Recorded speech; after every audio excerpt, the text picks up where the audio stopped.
Down where the cypress meets the sky, where the Spanish moss hangs low, the gators drift through black water streams where only the old folks go. Every trail tells a whispered tale, every breeze carries a name of a giant shape in the palm meadows that vanishes just the same. He's the shadow of the cypress, the ghost of the Everglades, walking where the moonlight dances through the sawgrass and the shades. Some call him legend, some call him myth, but the swamp still keeps his claim. If you listen when the night grows still, you'll hear the skunk ape's name.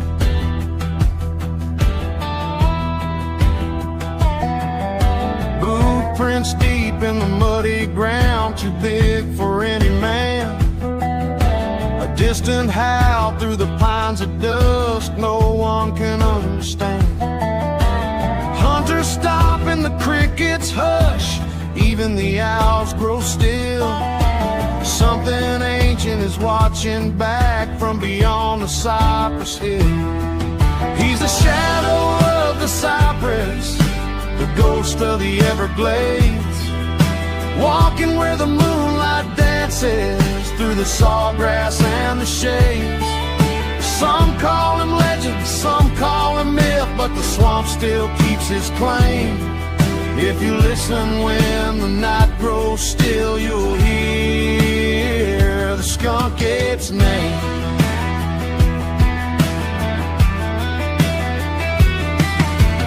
Maybe he's the last of a forgotten time, maybe he's just passing through.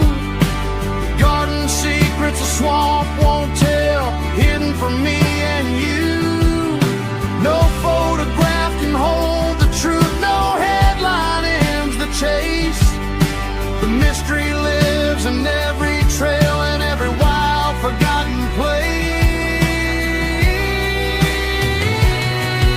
He's a shadow of the cypress, the spirit of the southern wild, older than the roads we travel, untamed since nature's smile.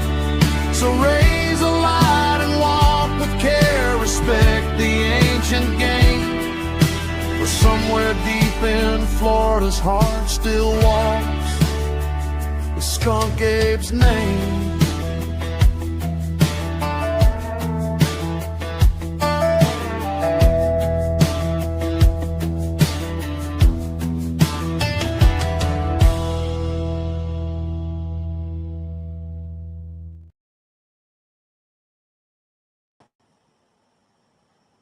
All right. What's up, Frank? How you doing, buddy?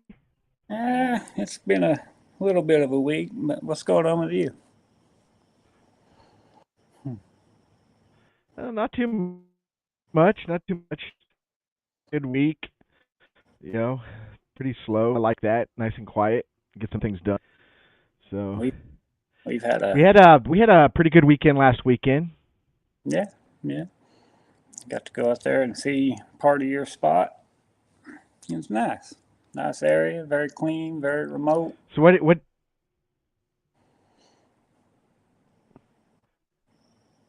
Yeah, What's that? it's a good area. I like it. It's very quiet.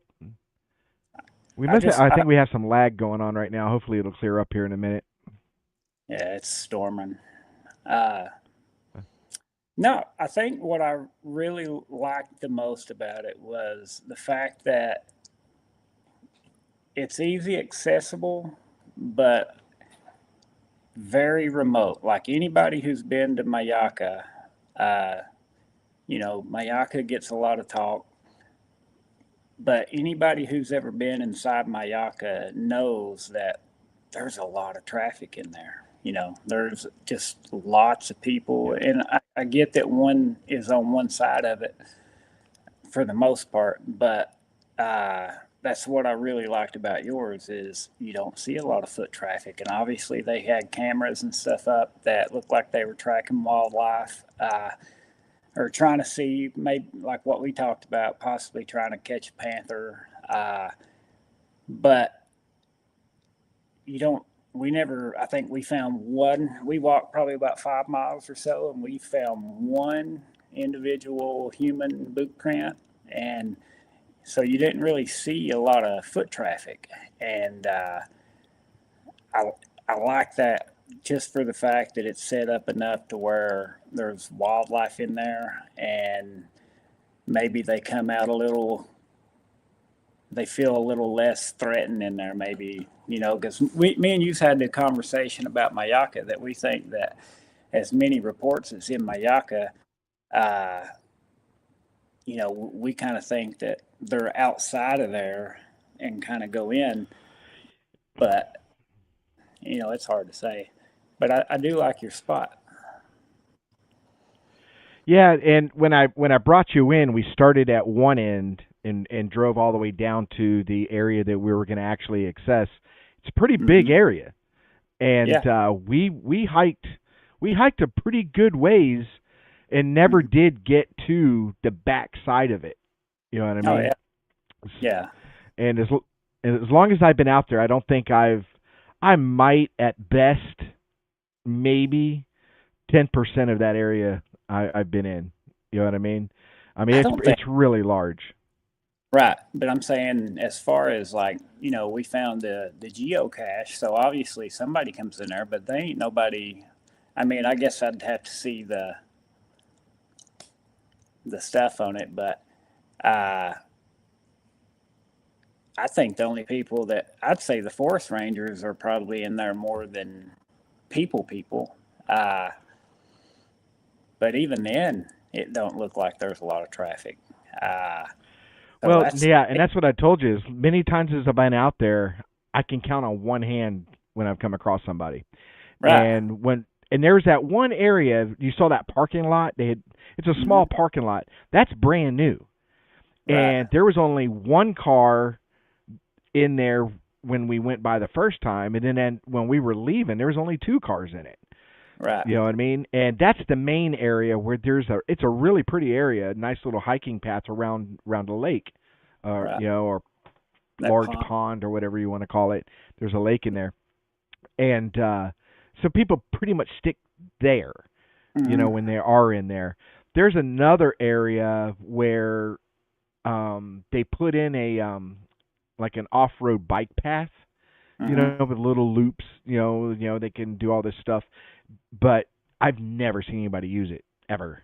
You know what I mean? Yeah. So But there's somebody in at the forest rangers is probably who it is, because the cameras and stuff that we found, and but it's, to me, it's got everything you need for activity. And I know you mentioned you've had activity and stuff out there, but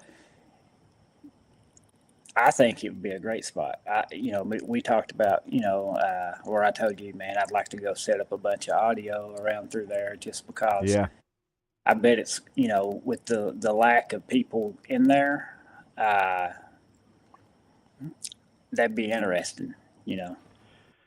yeah. If you ever want to get together and do that, I have the perfect area. It won't be that area you went into. I just wanted to walk that area, familiarize myself. Which Right. it started out in an area where the person had the sighting and sent the picture. Hmm. Um, but I mean, granted, I walked it, but it's hard to tell. Okay, exactly where this picture was taken. But so we walked it and everything. Didn't hear much. We did have a smell. There was Yeah. a smell, Yeah. a moment where we had a smell. Don't know what it was. We'll talk about that in a minute. But that trail ended up connecting to a trail that I did know, and then we ended Mm. up taking that one pretty far back. So that particular gate, evidently, that one specific trail at that gate isn't that long. Maybe it was I don't know, 3/4 of a mile, half a mile, Right. I don't know. Right. But they had graded it, so I think they do that to prevent forest fires and stuff like that. Um, so it was difficult to walk because it was sand. You know what I mean? But Right. once we got into the regular areas, it was a lot easier to walk because it's got grass grown over it. Yeah. Uh,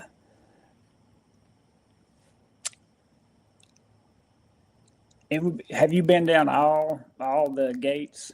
individually, or? No, I've only been to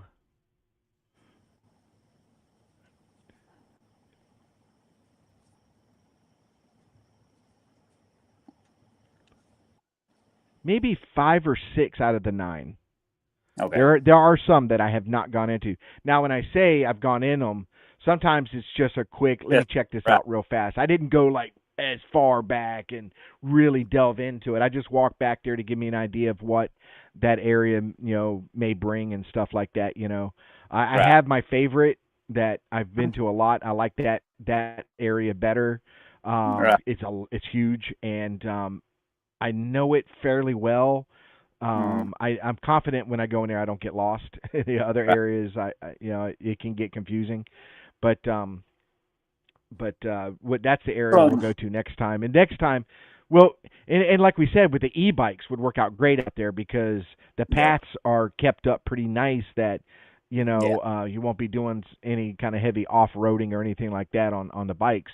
And the Right. bikes would help because if you want to set up equipment and stuff like that, I Yep. know the perfect area, and we can get back there quick. It's a ride. It's still a Right. ride, but we can Right. get back there quicker, set up and stuff like that. And I think you'll like it a lot. You'll like that Yeah. area a whole lot. It would be perfect for the e-bikes. Like you said, that'd be perfect for trying to get in there. And because, you do have to hike quite a bit of ways. Uh, but the saving on time and stuff, and that'd be great. But yeah, I'm excited to be able to go to that one. I know you've flown a drone in there before. And what looks like to me, there's a lot of woods on each side, but I really like the area. And when I say the foot traffic and thing, like I'm not saying that as a bad thing. I'm saying that as Right. a great thing. Uh, Oh yeah. Well, they're you not know, pressured. right. And I mean, and one of the things is me being someone who gets out in the woods a lot. I really love the fact that you didn't find a lot of trash. You know, Yeah. no trash. It ain't like people are coming in there and just throwing crap around like you see everywhere else. Which makes me, it just makes me start thinking. It's like, since it is remote, we obviously caught a couple people riding bikes, which very few. Uh, it makes me think, would they be more likely to come in hoping that somebody drops something? Because you do have your occasional biker, here and there, but it's nowhere near the level uh, that we see in most places, nowadays. Right. Uh, Yeah, and those bikers were on the main road right, that parallels the preserve.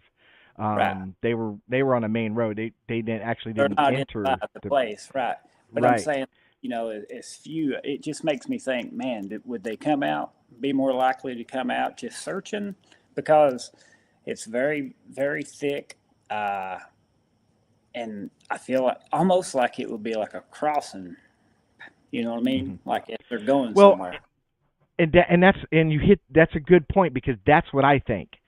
Right. Because the preserve where it ends, And I'm trying then to be there's careful of how I explain stuff because I know people try to pick up on the yeah, air the stuff. But preserve is in one area, and then there's nothing but then it ends, and then there's nothing but forest hmm that butts right up to a state park. See right, what I'm saying? And there's right. been sightings in the state park.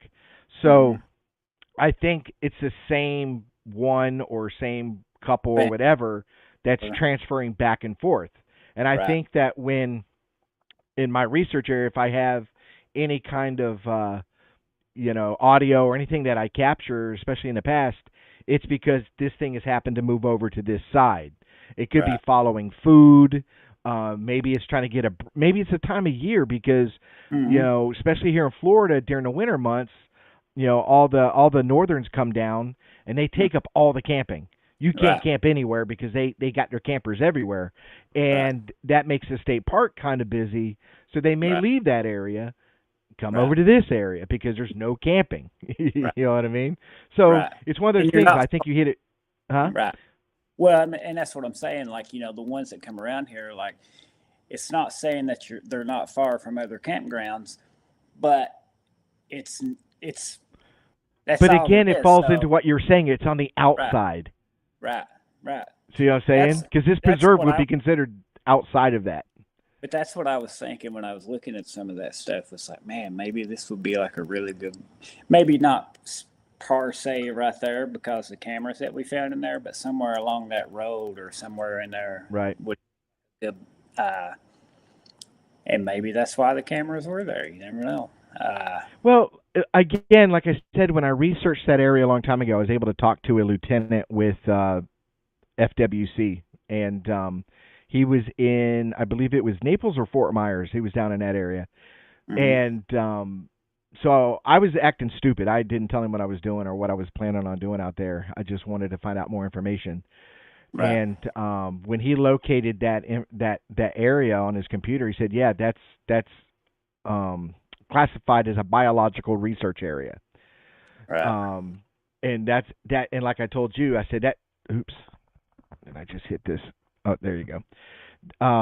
That's really an open statement because when we talk about Right. biological, that can be a freaking earthworm all the way to a grizzly bear. You know what I mean? Biological is huge. It goes anywhere. So, Right. but we did find cameras. These are cameras I had not seen in the past, but again, that's a trail I'd never taken. Also, but I have found cameras in the past. We talked about that. Every one of the entrances had a sign that said that the area was monitored by cameras 24/7, Right. and which we thought was weird, because who's monitoring these cameras? You know what I mean? Right. Who is it that monitors these? And then all of a sudden one day the signs disappeared. There were no signs. They were Mm-hmm. they were all gone. The only sign left was the one that says you cannot discharge a firearm out there. It doesn't say you can't have a firearm. It just says you can't Right. discharge a firearm. Right. Basically saying no hunting. But the signs were gone. And I had made the comment to somebody. I said, well, that's either there's two things going on here. Either the cameras are gone and they're letting us know, hey, the cameras are gone, go about your way. Or they took the signs down, but the cameras are still there. They just don't want Mm-hmm. you to know it. And that Right. ended up being the case because it was after the signs were down, I started Right. finding these cameras. And Yeah. at that point, before this weekend, I found, I want to say 4 total, maybe 4. I'd have to really think about it. But we found, what, 2? At least we know of 2. Did we And find they, 3? well, I remember you I was think telling me that I think you was telling me that there was one that used to be, like, these were low. So you were telling me, I think the ones that you had right. found were higher up. I don't think it was 3. I think we found 2. I think it might have been on the same trail, but they were both low. And these were the ones that, they put the metal box around, they put the cables Right. through. Like, if you try to steal these, you're going to have to work for it, or mess with Yeah, and these. that's why. Yeah, this is not somebody putting out their personal trail cam. Yeah. Like you said, they're in metal boxes with Hmm. locks and steel cable. So it's yeah, like you said, you'd have And to work at it. You know what I mean? yeah, and of course, people can buy that and do it, but 90% of the people don't. So I think that's more of the FWC or maybe their research stuff. It's definitely the I only think time. Uh, well, when I went to beca- Bluff Creek, they had them on the trail going down into there, and they were set up just like that. oh, okay.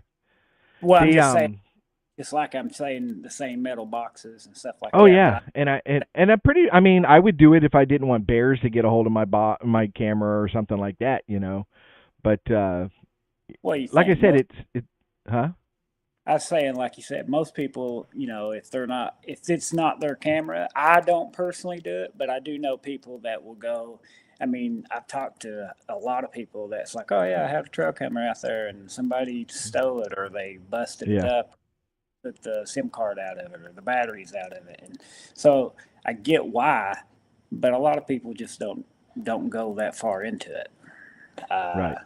or normal hunters and stuff. They just kind of go put them up and take off. Yeah, because when I put my cameras out there, and I have put cameras out there, I have to hide them. I have to put them in Yeah, areas that I know nobody's walking through here. You know what I yeah, mean? It's yeah. And yeah, these were like out in your face. and that's I the mean, first time you would because have walked by them if you wasn't paying attention. You know what I mean? right. Like, Well, the uh, first one I definitely would have walked by and not noticed it if I right, hadn't to happened to look down. And right, that, like I said, that was weird because they're only about a foot and a half off the ground. They're right. very low. They're right beside the road, or well, the trail. They're right beside, maybe like a foot inside or off the trail or whatever. But like, it definitely looks like somebody's setting up for a cat. But the thing is, you don't know because uh, it could be anything. I've always said when I go out, think about where 90% of the time you see trail cameras, they're at least chest to head level. Uh, and I've always said, try to set them up low or try to set them up really, really high. Just as far as the Sasquatch world, just because obviously they're good at ducking them, but I just, everybody puts them at the same level. So I'm, try to think outside the box and maybe I got one that I want to do. Uh, I want to climb way up in top of a tree, but it has to be a certain tree that has, where you can see real good. But I want to go up because I can move the camera down and around and set it up where it's way up, but it's looking down. That's one of the things I've been wanting to do with the cameras that I've been getting. But uh, it was interesting, and I think you said that wasn't it a control burn?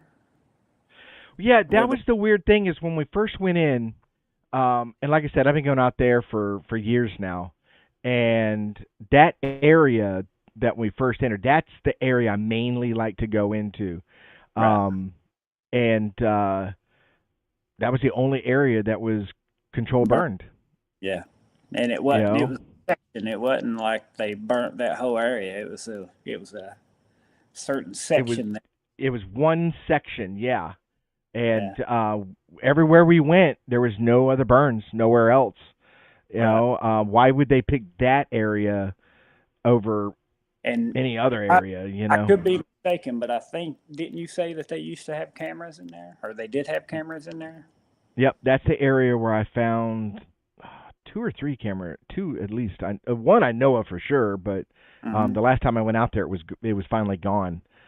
Well, Um, you mentioned the biological research area, and the reason that interested me, uh, you know, I had talked to a guy.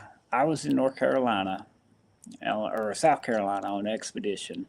I talked to a guy in North Carolina that wanted me to come up and see his area, so I went up there. As I was talking to him, and I didn't know this, and I've lived in Homestead for 12, going on 13 years, something like that. And I've never heard this outside of him. Uh, but he told me they had a secret, and the only reason he knew about it, he said his daughter worked at it. Gorilla. Uh,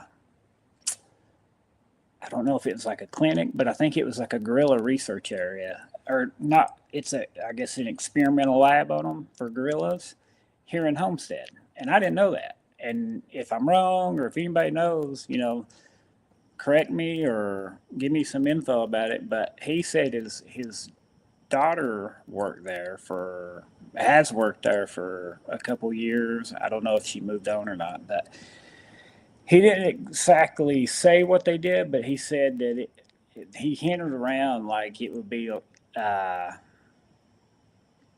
if they wanted to like cross species, and people like say somebody wanted them to pay them a lot of money to see if this would work. right. And whether that's true or not, I don't know. I've Keep never going. heard it. I'm here. I just got to get a water real quick. Keep going. Yeah, good. I just, if anybody does know about it, I would like to know, just because I've been down here for 12 years, 13, something like that, and I've never heard nothing about it. And I never even thought to even look for nothing. You don't see nothing about it, but he was naming roads and stuff that I knew.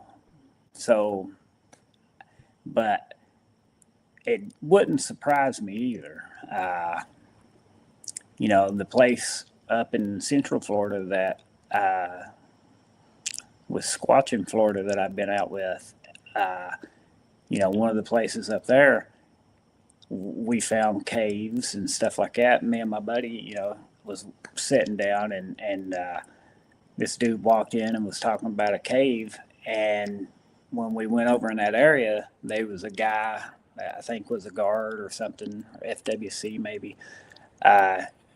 He said that the reason they keep people out there because you find some of these spots that were caves and they got it fenced off and it's supposed to be like an endangered bat or something.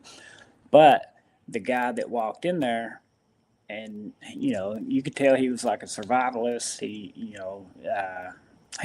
reminded. This was just some random guy that came in to the camp, and he said when he threw his rope, and I think I explained it on one of the podcasts before, he threw his rope down because he likes to kayak and they find like rough water waves and cave dive and stuff like that. And when he said he threw his rope down, when his rope hit, he said it was about a 30-40 foot drop. They were going to rappel down to that and go in. And as soon as his rope hit, he said something growled / screamed at him in a guttural. And we, like I said, we didn't have anything Bigfoot related. He didn't know we were there for that. Nothing would have said we were there for that other than just looked like two dudes camping. And he was like sort of hesitant at first to bring it up, but he was kind of insinuating, or how like we do sometimes when you first get into it, it's like you're kind of careful who you do talk to about it because they're going to call you crazy and the conversation's over. And right.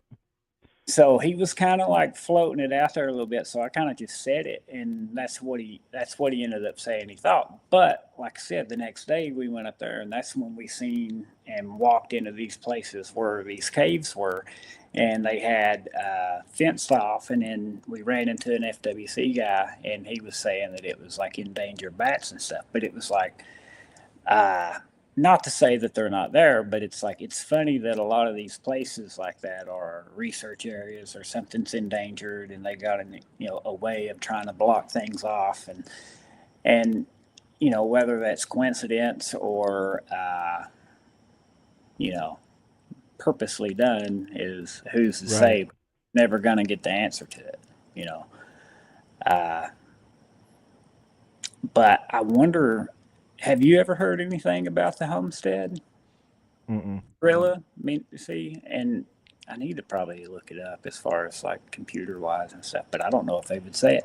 Yeah, because I do research a lot on gorillas, and because it's the closest thing that we have to compare what we're looking for. It really is the closest thing as far as behavior or anything like that.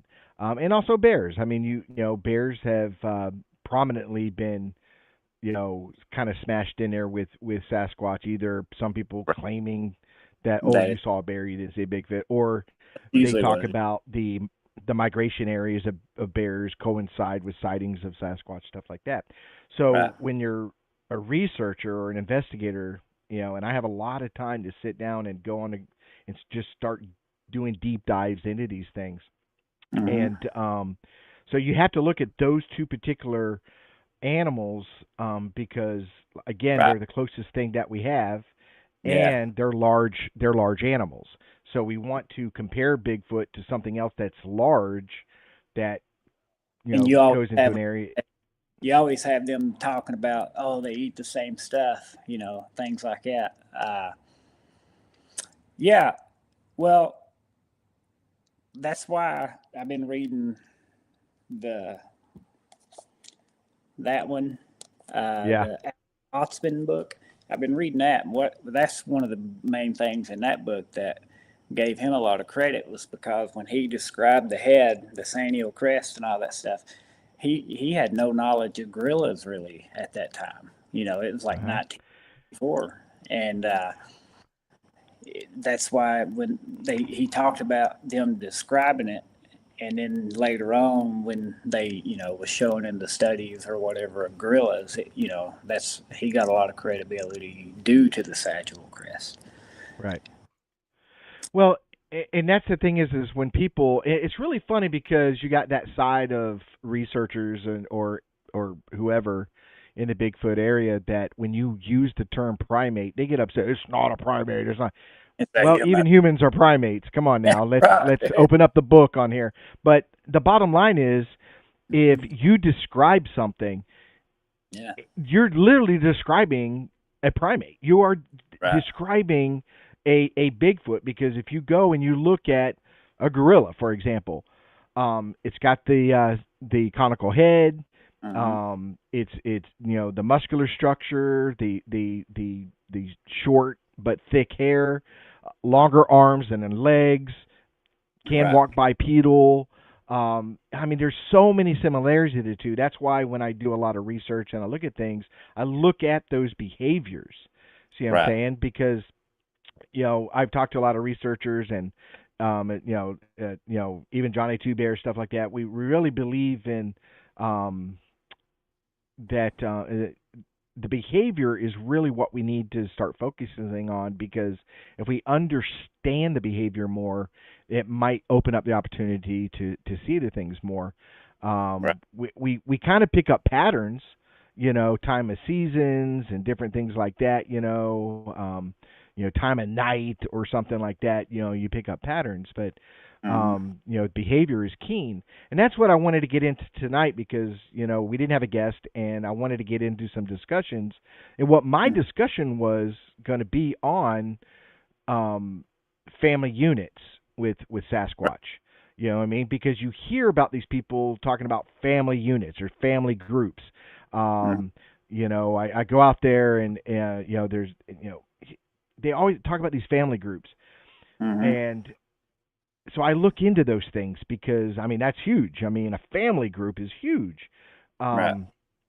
But let's look at the evidence of family groups is what I want to delve into, because if there are family groups that are doing this, that there's going to be very, very, very keen signs of a family unit of Sasquatch, because they're very large animals. We're talking something 500-800 pounds, maybe even more. Who knows?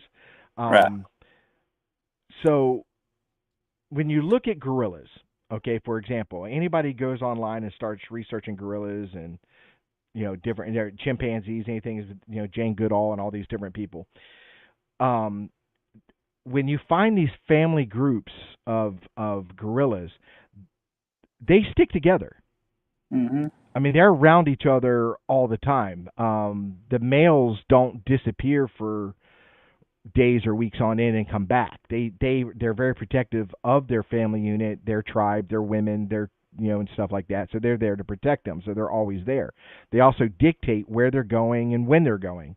When the male just stands up and starts walking away, everybody goes with him. See what I'm saying?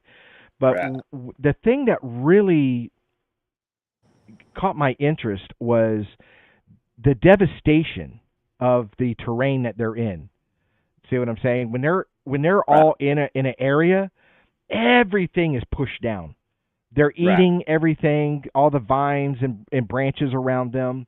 They're pushing everything down. They're making their nest. It's pretty devastating to an area. You know what I mean? It'd be like if you found like a big herd of elk bedding down. Like it's. I've seen those on top of the mountain, and it's. Everything is flat, and so it'd be about because typically you're talking about almost the same size and weight. These honestly.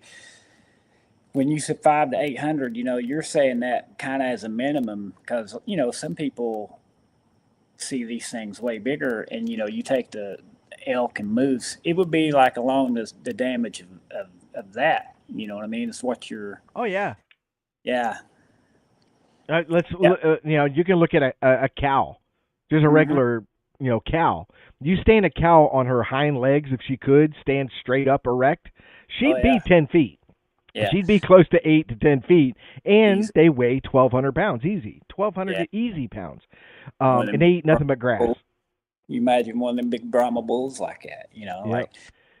Well, And you're talking about an animal that's 100% vegetarian. Same with mhm, gorillas. Gorillas are 100% vegetarian. Okay, right. and that's why they devastate these areas and they push them down. They make their nests. Their young are swinging from the branches and breaking them and all this, you know. And Hmm. then they move on. Once they've been in an area for a while, they've used the resources. They move on. That group, that family group, moves on to another area. Right. That's where I start looking at things, going, we're not seeing that. Right. We don't see that evidence of these family groups and this devastation and stuff like that. Hmm. So I mean, and this is something I've been working on for a while and looking at. And again, these are just theories. I'm no expert and stuff like that, but I try Right. to come up with theories that actually make sense, that Right. actually are logical. Right. Because I look at the evidence. That's what I'm looking at. Is I'm looking at all the evidence that's sent to me, or I see on online, or people, other researchers share with me. We look at all this research, and it's pretty common. There's a theme. I mean, it's pretty common. Everybody's getting pretty much the same things, but we're not getting that devastation of these family units. But you hear about these people. Oh, there was a family unit, and there was blah blah blah. Here's and this is my theory, and then we can go into it, and you can tell me what you think. Okay. Um, because we're not seeing it, and we really don't. How many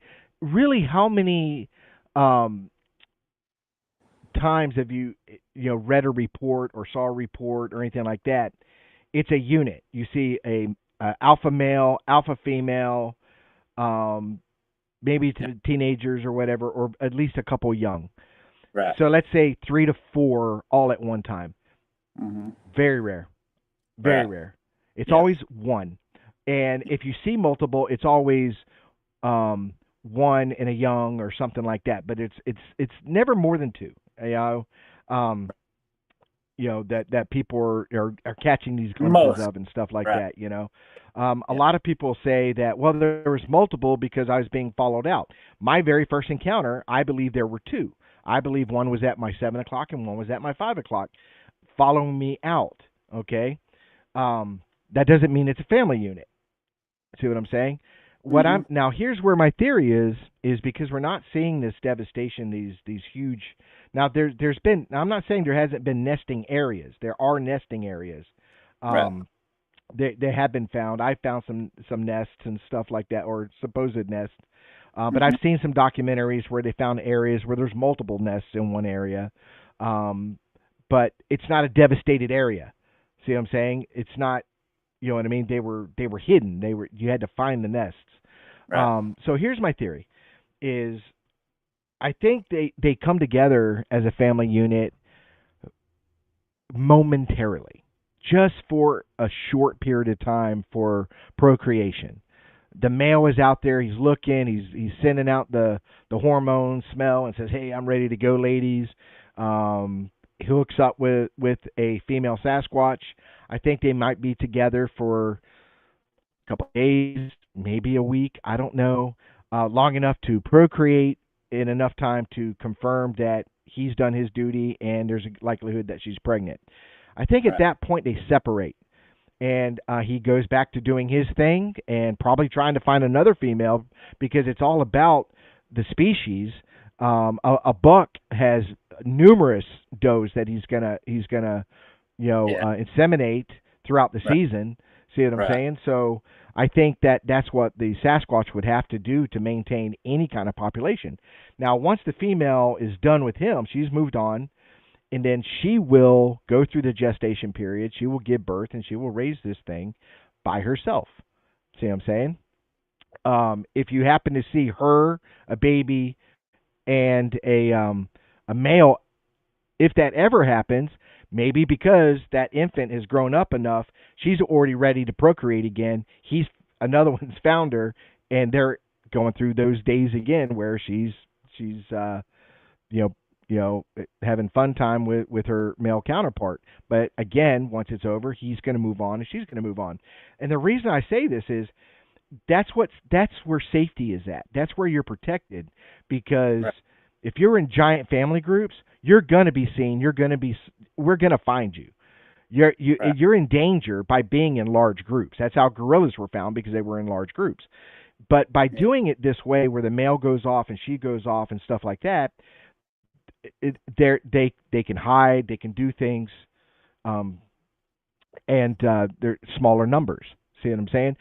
And I Right. use that analogy because bears do that. A male bear does not attach himself to a female bear and his cubs and go around hanging out for who knows how long. See what I'm saying? The male Right. procreates and he moves on. Matter of fact, if later down the road he comes across his own young, he'll kill them. See what I'm Right. saying? Yeah. An adult bear will kill his own young. So, Well, lions, and lions are and the what's that? like a lot of big cats will do the same thing, because they don't want the competition of males. So they'll go around and impregnate. But if they catch the mommy gone and the baby's there, they'll kill. You know what I mean? Like, not to say that Bigfoots and stuff would, but I'm just saying, a lot of the bigger a lot of the bigger carnivores, that's, it's fight for survival. So that's what they do. Right. Uh, but yeah, go ahead, Because keep it's going. especially like I said, if you're in smaller groups, like I said with bears, they once she's impregnated, she's going to go about her business, and then she's going to give birth. She's going to raise them. She's going to Mhm. protect them. She's going to protect them from males. She's going to protect, and stuff like that. You always see the mom with the cubs. Always. Right. See what I'm saying? Yeah. And I think Yeah. that's the same instance that we'll run into with the Sasquatch is she's on her own. She's raising them. She's taking care of them. And then once Right. they get to a certain age, they will break off and do their own thing. Because, like I said, when you spread out by yourself, it's a lot safer for the species. You know what I mean? Like I said, if you're in large groups and stuff like that, it's a lot easier to get caught. And one thing I learned while I was researching all this, and I did not know this, um, was that the female bear can also give birth during hibernation. While Mm. she's hibernating, she can give birth, and they will automatically they come out, they suckle, she's stored up enough and stuff like that. And then at some point during hibernation, she will wake up in the middle of winter and go out for it. They say it's just for a couple of days, looking for food, looking for substance, whatever. She'll go back into her den and continue her hibernation. She'll go back into hibernation again. Those are things I did not know. That they can come out of hibernation and then go back into it and give birth while they're hibernating. Um, Yeah. Well, and yeah, I didn't know that neither. Which I've not really studied much on bears other than just their scents. Uh, but keep going. That way I can take it all in before I. That way I know. So you think that they're not in big groups, and if it is, it's probably a mother and a juvenile, and the dad. I kind of see that too. Uh, and honestly, though, it's weird because you know I've seen some videos and like the four that's hunting the buffalo. Whether that's I don't know if that's fake or not, but you hear people saying that they act like the Indians and they got like a hunting crowd, and that's more of the northwest part. But I think, and it's funny because I'm reading this book about a dude that got kidnapped and took to their lair. And what he describes was that they acted more like a family unit. He said, and the only reason I'm not disagreeing with you at all, because I do think that, but I also think that if they are in bigger family groups, they're in such remote places that we're not just getting to. You know what I mean? Yeah, you may fly over it because the way Otzman describes, he said that he was already 10 days in on this island and it was really super rugged. When he gets captured, this thing, they obviously walk faster than we do. He said it carried him up a mountain for 3 hours before it set him down. And when it set him down, obviously there was the female, but it was in a cave, and he said that everything was like structured. It was like a hidden cave with 8 to 10 acres that was kind of like a V formation, and they so like no one's going to, and it was kind of hidden away, and obviously they're going to go into the, he said most of the time, it was almost like each of them had their own chores. There was a mother and like a teenage son and a younger female. And he said that the younger ones were more shy. The older, but none of them, they let him do what he wanted. Like they didn't sit there and keep tabs on him like a prisoner. But he said what he noticed was they were always set up in a spot where they could see things coming, like the dad was set up. So it's like when he was trying to plot his escape, he was trying to figure out them and see what they were doing. So the only reason I say that is I don't think that there's big herds of them, maybe in crossing, or, maybe one stumbles on another one's territory or something like that. But gorillas are pretty family orientated. You know what I mean? They're Well, they have a pack mentality. Same with chimpanzees. well, and they work together as a unit. And baboons, You know. chimps and baboons, like Mhm.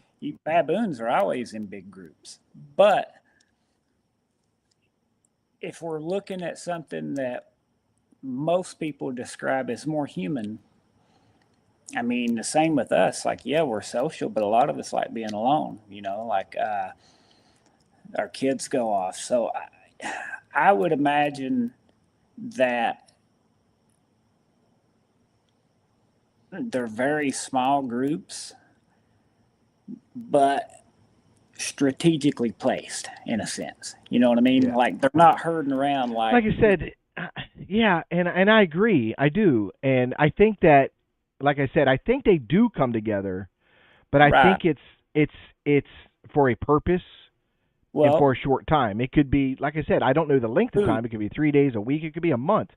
right, But I think at that point they right. separate. I think Well, I they. think it's like when the food, like because like I was telling you before, I've been reading books about trying to learn like what plants are in what region at what time of year and stuff like that. So during those times of years, I think that uh, I think that they probably come together, they eat, they scavenge, and then they go their separate ways. But I don't think that they're very far from each other. I think that Yeah. there's distance between them. Like I don't think they all sleep in a huddle, but I think that there's family groups that are somewhat close, but not close enough where you're gonna you know what I'm saying? Yeah. Because a lot, like I said, other than I only know of really one time on one video, and it was really good, really good. It wasn't just a video; it was a documentary, and they had found this nesting area, Yeah, and I think it was about 8 nests they mm, found in this one area on a hill, so it overlooked. right, They could see things and stuff like that. And there was multiple. right. One time I've ever seen that. And but as much as I've been in the woods, as much as you've been in the woods, as much as the I'm, different states and stuff we go to, um, and I found a nest. See what I'm saying? So that would tell me it would be an individual. You know what I mean? I'm not finding this, like I said, like like, apes, where the whole area has been decimated due yeah, to nesting, due to feeding, because I do believe these things also eat plants. I mean, we're fooling ourselves if they're strictly meat. I think anybody who believes they're strictly meat. I just don't buy that. I think they take advantage of whatever is right. edible in that Well, season. and also that's again why I was going to that book because I think us as humans have fell so far away. Not every one of us, but our lack of knowledge in plants and Hmm. what we could live on and stuff like uh, I think when I went out to Mayaka that time, there was a guy. I think they're called botanists, maybe, where Uh-huh. they.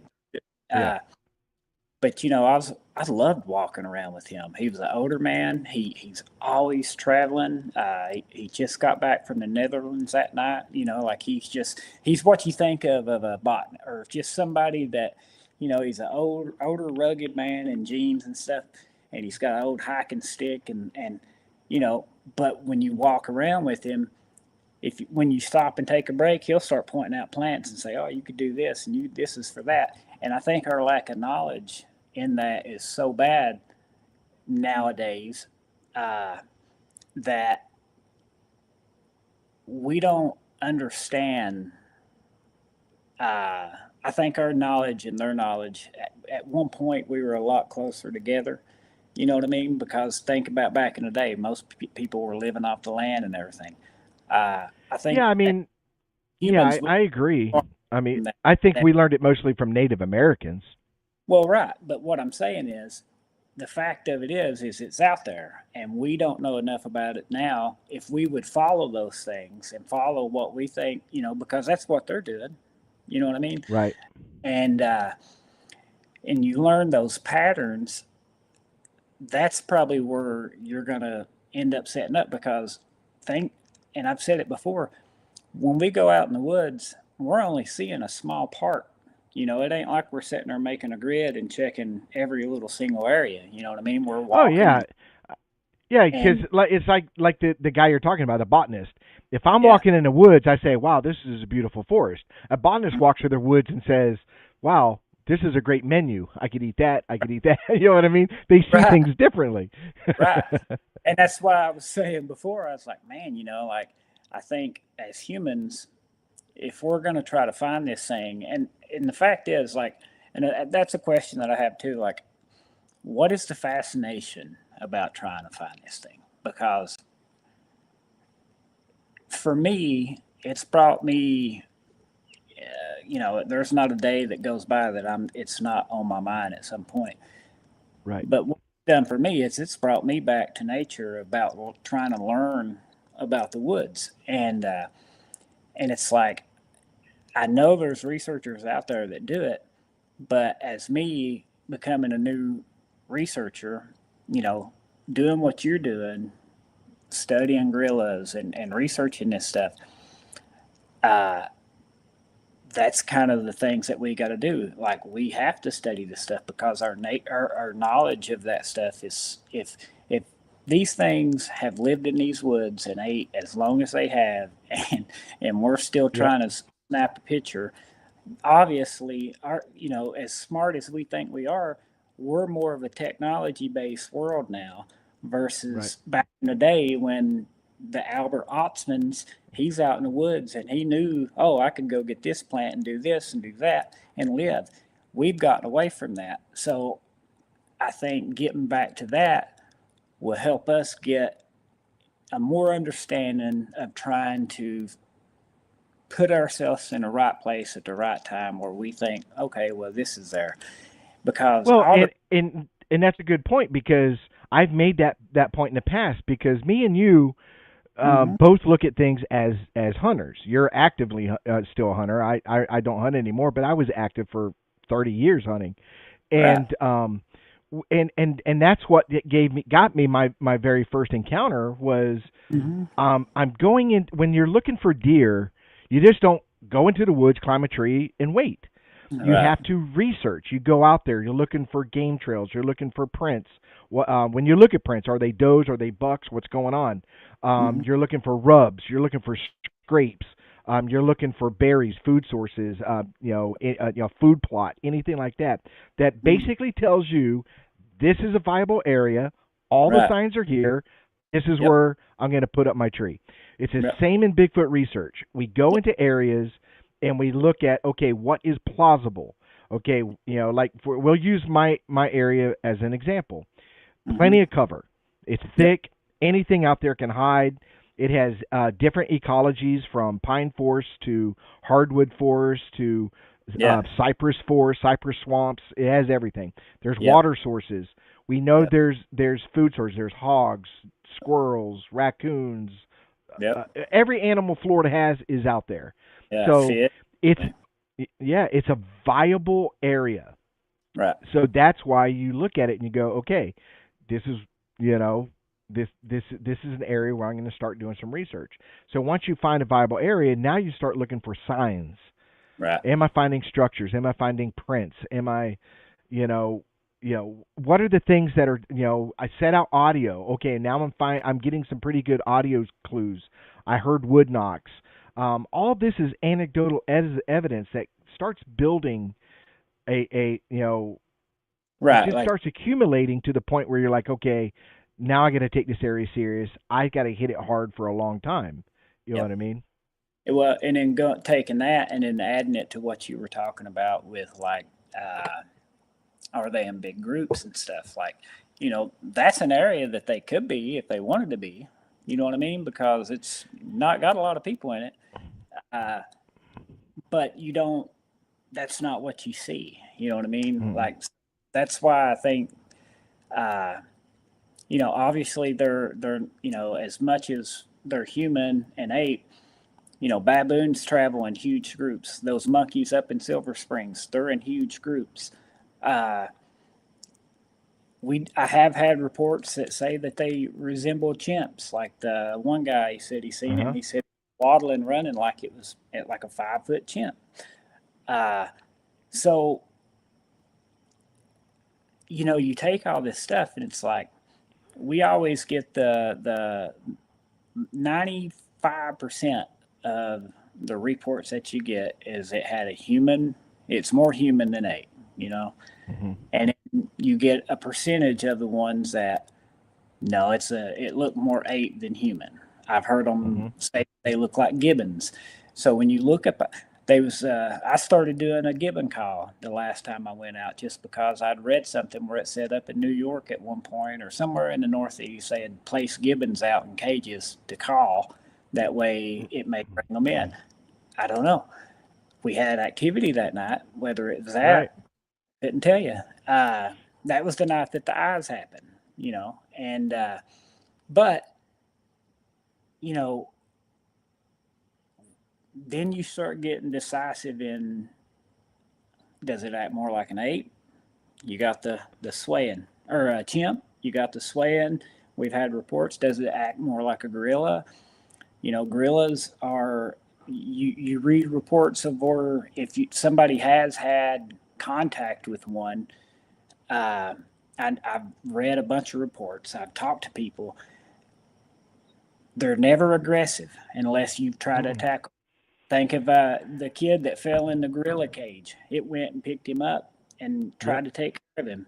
They Well, so you watch it when you watch these documentaries, and trust me, I watch a lot, and yeah, on bears, on gorillas, and you have these researchers standing there, arm's length away from a gorilla, and a gorilla just walks right by them, and sometimes yeah, the gorilla will reach over and push them.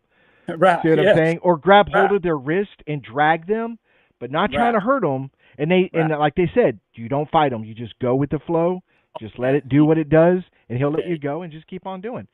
yeah, A lot of guys, the research, I watch them when the gorilla comes by, they don't make eye contact. They look straight down. They just do this, and it yeah. walks right past them. See what I'm saying? It'd be nerve wracking. I mean, it would be, Oh yeah, and but gorilla's a big thing, man. It's oh muscular. well. Well, they talked about. They said I read something where they said, you know, if you put a chimpanzee in a cage with a UFC fighter, who would win? And it's like, well, have you seen a chimpanzee with no hair? I mean, they're Yeah. jacked. They're jacked. They're jacked. Anybody in the audience, anybody watching the show, Google hairless chimp, and it will Yeah, blow your mind. They are they Arnold Schwarzenegger level ripped. yeah, they're jacked, dude. And I think that their strength would it'd be increased. So forget even a gorilla. Uh, but when you try to look at all these stuff and you look at it as far as trying to see patterns of what you said with bears, uh, we heard from Marion a couple weeks back that bears don't growl. You know what I mean? They huff. So you have a lot of reports of hearing long growls uh, that people pass off as bears. I know these things get passed off as bears a lot, but we I never know. buy that. I don't either. I mean, dude, Person, I see Bear driving to work. yeah, I got Bear in my neighborhood, and right, we have to worry about them every time we put trash out. And when it's right, garbage day, you have to put yeah, it out the morning of. You can't put it right, out the night before. You got to put it out the right, morning of. And we get right, new people or different people that don't know that, and they put the garbage out the night before. Well, the next morning they're out there picking up their garbage because this thing has come in. right, Um, Everybody, I don't care who you are. I can go to an elementary school and pull a kindergartner out, and he knows what a bear is. I right, hate it when people say that. Well, you saw a bear. Dude, right, everybody knows what a bear looks like. And when you right. say you saw something and it was not a bear, it was different. See what I'm saying? Look, That's the key word. When they say it was different, it was different. I'm You a got to I'm a listen to them. I'm a big Joe Rogan fan, but when he gets these people on there that talk to him about Bigfoot, and he says, "Dude, they're just looking at a friggin' bear. You know, a bear can stand on its hind legs and walk." I'm like, okay, there's a distinct walk when people see this thing. It's gliding. When a bear walks on its hind legs, it's not smooth at all. And very rarely, I mean, they'll stand up and scratch their back or they'll stand up and do stuff, but it's not a walk like what we're like a No. human. You know what I'm saying? So like you can't tell me that you've seen this thing walk and then somebody tells you, oh, well, it's a bear, and you say, oh yeah, okay, possibly. Like no, there's a big difference, and Yeah. it's that one always gets me, man. Uh, I know, I get it. It's a big thing. The colors are a lot similar when people talk about it and stuff like that, but there's a very big difference. And even all the reports that you say, like you take the Martin Grove thing, whether they believe it or not, but what they told him afterwards was, "You're a crazy person. You seen a Hmm. bear." All these FWC people, if you tell them something, they're gonna dismiss it and say it was a bear. And you know that's always been funny to me, but I don't understand why. I mean, why is it a bear? Why do they always pass it off as a bear? Yeah, it's just yeah, and that it like I said, it's always irritated me when they say, "Oh, you mistook a bear." Everybody, Well, I saw one. I was driving to work one day, and if I hadn't looked to my left, I would have hit this bear with my truck. But this right. bear shot across the road in front of me, ran across the road, and it was obvious it was a bear, and it was fast. I mean, it Oh this yeah, whole bears move, whole man. incident lasted like 3 seconds, and it was Right, like 5 o'clock, 4:30, 5 o'clock in the morning, so it was still dark out, and this thing shot across the road in front of me. Just the length of the time it took to cross the road and be in my headlights, so it was really fast. I right, didn't mistake it for anything other than a bear. It was a bear. It was obvious it was a bear. Now, if it had ran across the street at that speed on two legs, right. then I Then would you'd be, be like, I didn't see a bear. I didn't yeah. see a bear because a bear can't run that fast across the street at night in front of a moving vehicle on two On legs. tour, no. And most of the time, I mean, it depends on where you're at. A black bear, uh, they're going to try to get away from you a lot of the Hmm. times. Now, Oh yeah. anytime they come in, they're being sneaky. But like, if you're walking in the woods and there's a bear, he's going to dart, and it's always going to be on four legs, and he's going to try to get away from you. We seen two in Bluff Creek when we was up there, and dude, they didn't want any part of us. Hmm. Uh, Even in British Columbia, the big bears and stuff that we seen up there, I mean, they was right outside. I mean, the first day they walked right by. The second day, like, I mean, I'm talking huge paws of bear crap, and then you look to your left, and here's a huge brown bear, and there's no way you're going to look at that and say, ah, that's a Bigfoot, you know. Right. Uh, And they're very distinct. When a bear stands up on hind legs, it's to do two things.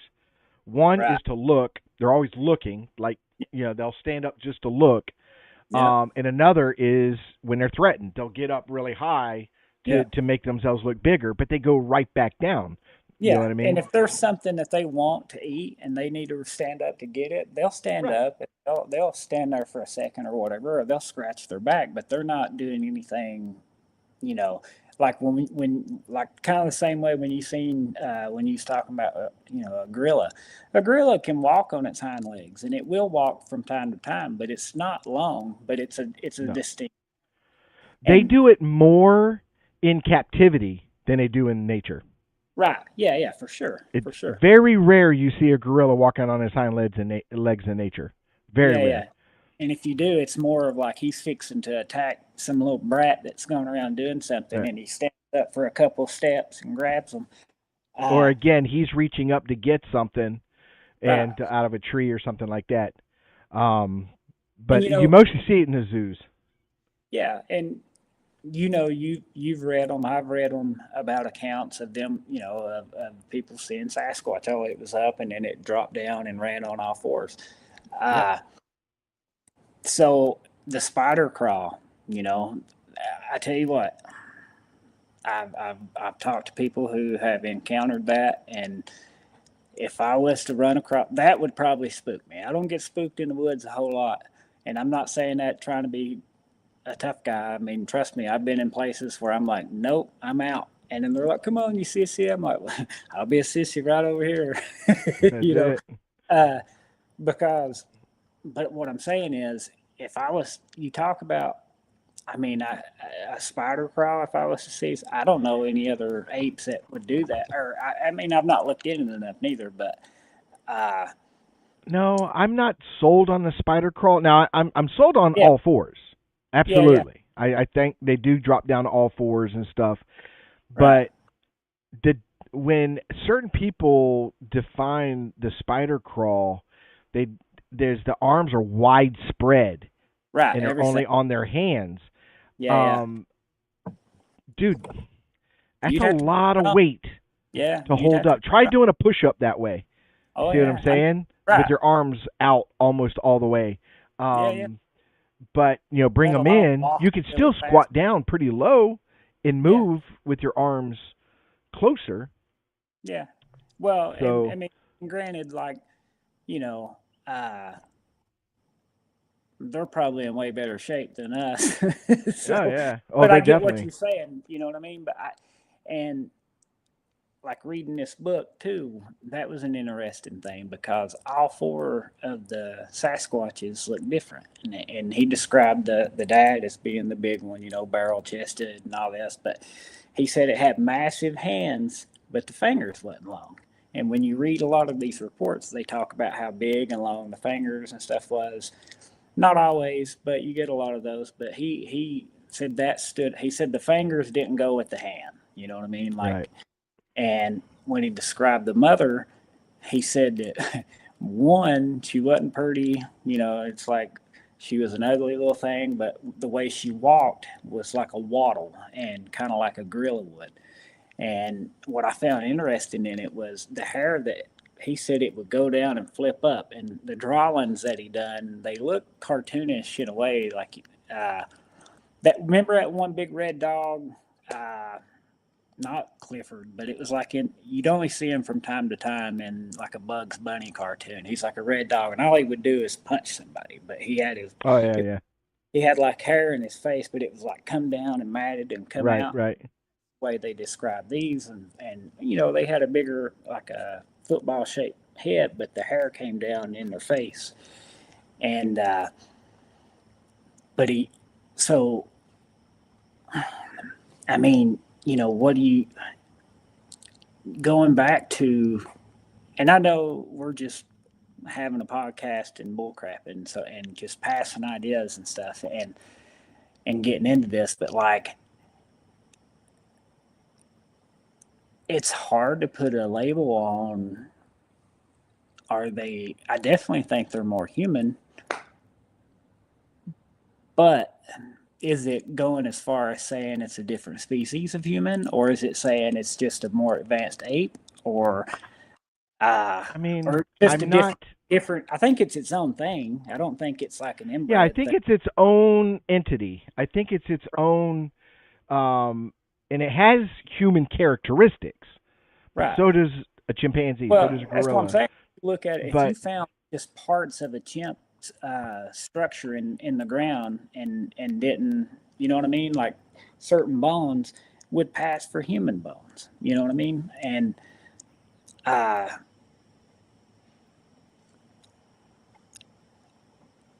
I don't know. Just like when you, I just think that I'm like you. I think that they're their own species, but I think that you know I've heard people say that they're just like humans, and there's so many different styles of humans and stuff. And you look at the urine, like a lot of those you see them with slanted eyes and more of the upper cheeks and slanted eyes, and it's like, well, it's like I said, and I'm I'm not a big believer in the DNA study that was done. I'm just not. I think there was way too many mistakes done. you talk about People have already come in and said, yeah, the uh, Melba Ketchum right, okay, yeah, the yeah. I DNA mean, I've study. heard a lot I of think that I too. don't. And a lot of them said that she only skimmed the surface. You Mhm. actually go deeper into DNA study, you get a lot more information. It would have cleared up a lot of things. Right. She didn't do that. She did the basically in the DNA world she did the bare minimal. And there were even issues with that, and especially peer review and different things like that. I won't get into it. Um, Well, I mean, but uh, right. but with I get. that, them saying that they're part human, the female mitochondria DNA. I saw Right. a thing on television. I'm not going to get into that portion of it, but there's an explanation for that. It goes way back, but there's an explanation for that because um, other species have the same thing. You know what I Right. mean? But I'm not Right. getting into it. I'm not a DNA guy. I But get you. pushing the DNA aside, I just think it's another species of I its think. own that Right. has lived parallel to us at the same time. Yeah. Doing a very good job staying hidden and staying, basically for survival, absolutely for survival. Um, Yeah. but I I've think always. it's a species that's going extinct. I think it's going Right. extinct. Has to look at. I mean, at some point, look at all the building they're doing. They ain't gonna have no place Yep. to live. you know. I think Uh, every year that goes by, I think the chances get slimmer and slimmer because of these things. I think they're going extinct. I mean, when you look at what does it take to maintain a viable population, just you can Google this. What would it take to maintain a population of anything for any certain time? Like, for yeah. example, when things go into the endangered species list, Hmm. okay, or even extinct. Extinct doesn't mean the last one's gone. Right. Okay, there are species that are classified extinct that are still here. Science knows they're Yeah. Yeah. still here, but the numbers are so small they're not going to survive. Right. They're at one point there will be the last one. Their population has dropped so low they can never come back. See what I'm Right. saying? And I Right. think that's where we're at with Bigfoot is the numbers are so small. I think they should be considered an endangered or if not going extinct species. Yeah. Well, they just found that one species of mountain gorillas or something like that they thought was extinct, and they found like a little small. Either they thought they were extinct, or they found a new species Uh huh. of uh, sorry, I just seen something. They had an extinct of I don't know if it was like a new species or they thought it was extinct or whatever, but I would agree with you on that. Well, I just saw this thing one just recently. I forgot what the animal was, but that's what brought it up. That's how I learned about how they define extinct. It doesn't necessarily mean the animal is completely 100% gone. even though it does mean that. I mean, there are a lot of animals that are absolutely gone for good, but an animal can be considered extinct just by its numbers, just by the fact that it Yeah. just cannot. Yeah. It will Oh, never no. be able to breed fast enough or frequently enough to bring the species back. Right. Right. I know. Yeah. Well, and that's what sucks. I don't know what study they're doing, and the study at NC State that apparently they're doing, and they're saying that what I've read about it is it would take the stuff that they've found now. I guess we're not going to learn about it. I'm sure somebody will, Cliff or somebody, because I think he's the one that's over it or involved in it or whatever. But they're supposed to be doing this DNA study at NC State right now, and but what are they studying? Are they taking the same stuff that basically like Melba and them done and just doing a deep dive, or are they taking new stuff? And then they're saying that we may not find out everything for a couple years, but it's like I don't personally think that they're ever going to identify it as a species, in my opinion. Uh, Even if they know it's there, I just don't think that they will, unless it just gets so big that they have to at that point. Mm. But I think Right. if they can get some DNA stuff on it and kind of prove it, but not make a big deal, I don't think they'll ever identify it as one.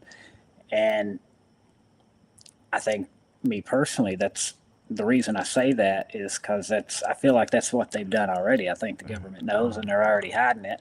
So why would they eventually come out unless?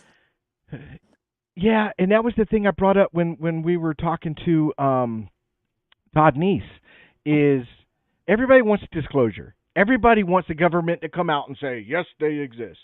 Well, and that's when I brought up one good point. I was like, listen, if if I was the government, here's the reason why I would not, come out for full disclosure on Bigfoot. I would come out and be like, maybe, who knows, but I'm not going to come out and say yes, they absolutely exist. We know they exist, and here's where Right. there are. Yeah. The reason why is because once you do that, it opens up what other cryptids. Now, does the government now have to say dogmen exist? Does it have now to say wendigos exist? Does it have to say that all Well, these other cryptids exist because they acknowledge Bigfoot? See what I'm saying? and that's funny You you know? say that because somebody sent me, well, didn't send it to me personally, but it was in a group chat, and it was some woman, I think maybe in Pasco County or something, and or I don't know if it's county, but Pasco, and she she was talking about how there's people saying, and I don't know, I've not researched it, I could care less, and that's not being rude. I just don't have no interest in that stuff. Uh, but apparently, people are reporting seeing a winged person, somebody with wings flying Right. around, and so, and that would fall into what you're talking about. So if you come out and say Bigfoot exists, then now people are going to say, "Well, I It, just seen a flying hence, man." everything exists. Right. And and that's why I'm saying it's funny that you said that because, this woman was putting it out there, and then she's like, "Well, Jeepers Creepers was filmed in Florida." You know what I mean? Up in Ocala, Dunellen. Right, and that's a winged person, and so it's like, are people just saying that because a movie's coming out, or, uh, you know, I just, to me, Bigfoot would be believable just because of what everything we know about it. Some of this Yep. other stuff, even the werewolf dogman, I'm not completely sold on that. Uh, but I'm not. I've said it publicly. I mean, I understand people said they've seen yeah, a dogman, and stuff like that. I'm not sold on it because I've yet to see any evidence. Where are right, the footprints? Where's the hair? Nobody here's and I used the Melba Ketchum study. Melba Ketchum was given a ton of samples, You know, Mm-hmm. it was well over 100 samples is what I was told, anywhere from 100 to 175 samples. All Mm-hmm. these samples, people found this hair and said, this is Bigfoot, this is Bigfoot, this is Bigfoot.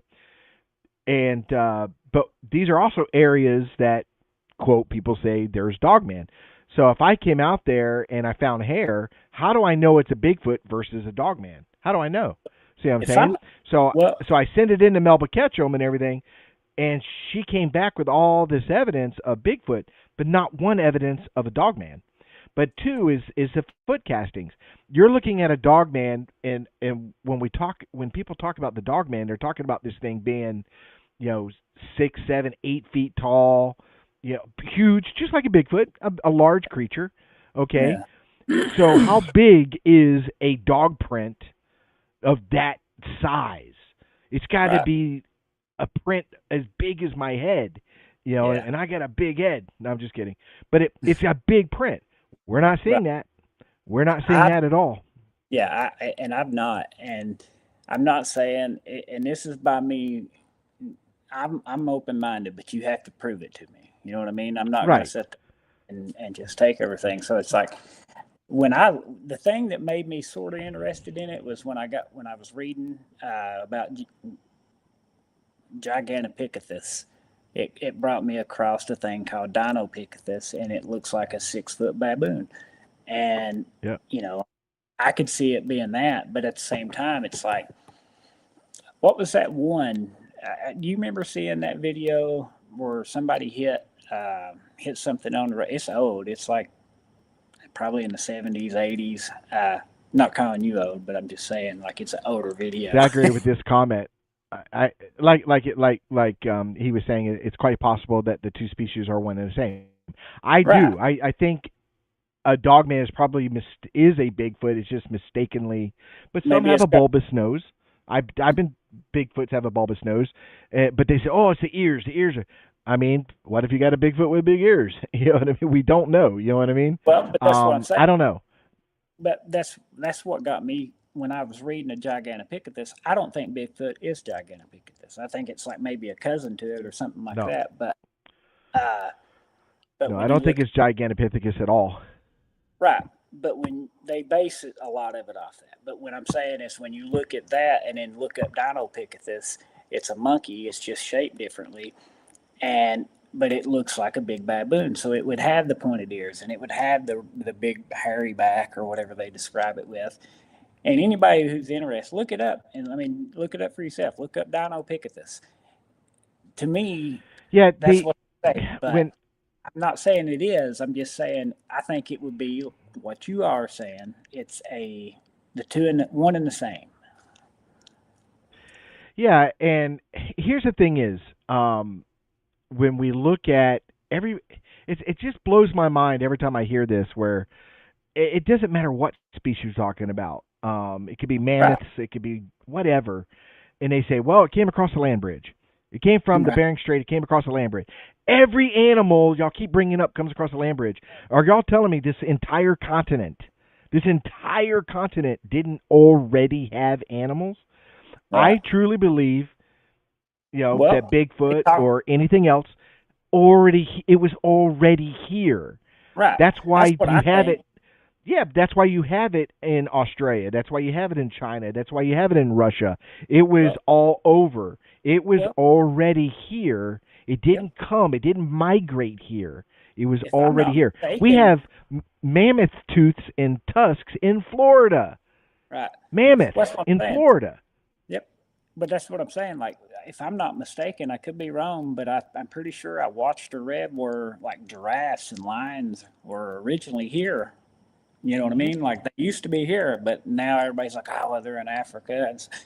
Well, apparently they were all here at one point. So, because they've got bones of it. Uh, Right. Yeah, and when I say this continent, we're talking Canada, United States, South America. This is a yeah. big area, and I think everything was already here. Mm-hmm. That's why. A lot of people say, well, how come we don't find fossils and this and that? Well, it's very rare to create a fossil. Everything has to fall into place to create a fossil, for one. But that better argues the fact that they've always been here. Because if an animal comes over at a later date, see what I'm saying, Hmm. and dies, then it's, you might find their bones because they came at a later date. But something that's always been here could Well, go back like millions of years. like we talked about before, my dad, he worked in 24-inch coal, and they found seashells in a Hmm. coal mines in Kentucky. You know what I'm saying? Yep. So it's how'd that get there? I'm sure people didn't decorate it that way. You know what I mean? Like, Yep. uh, I just I think that we just I look at it like the ocean.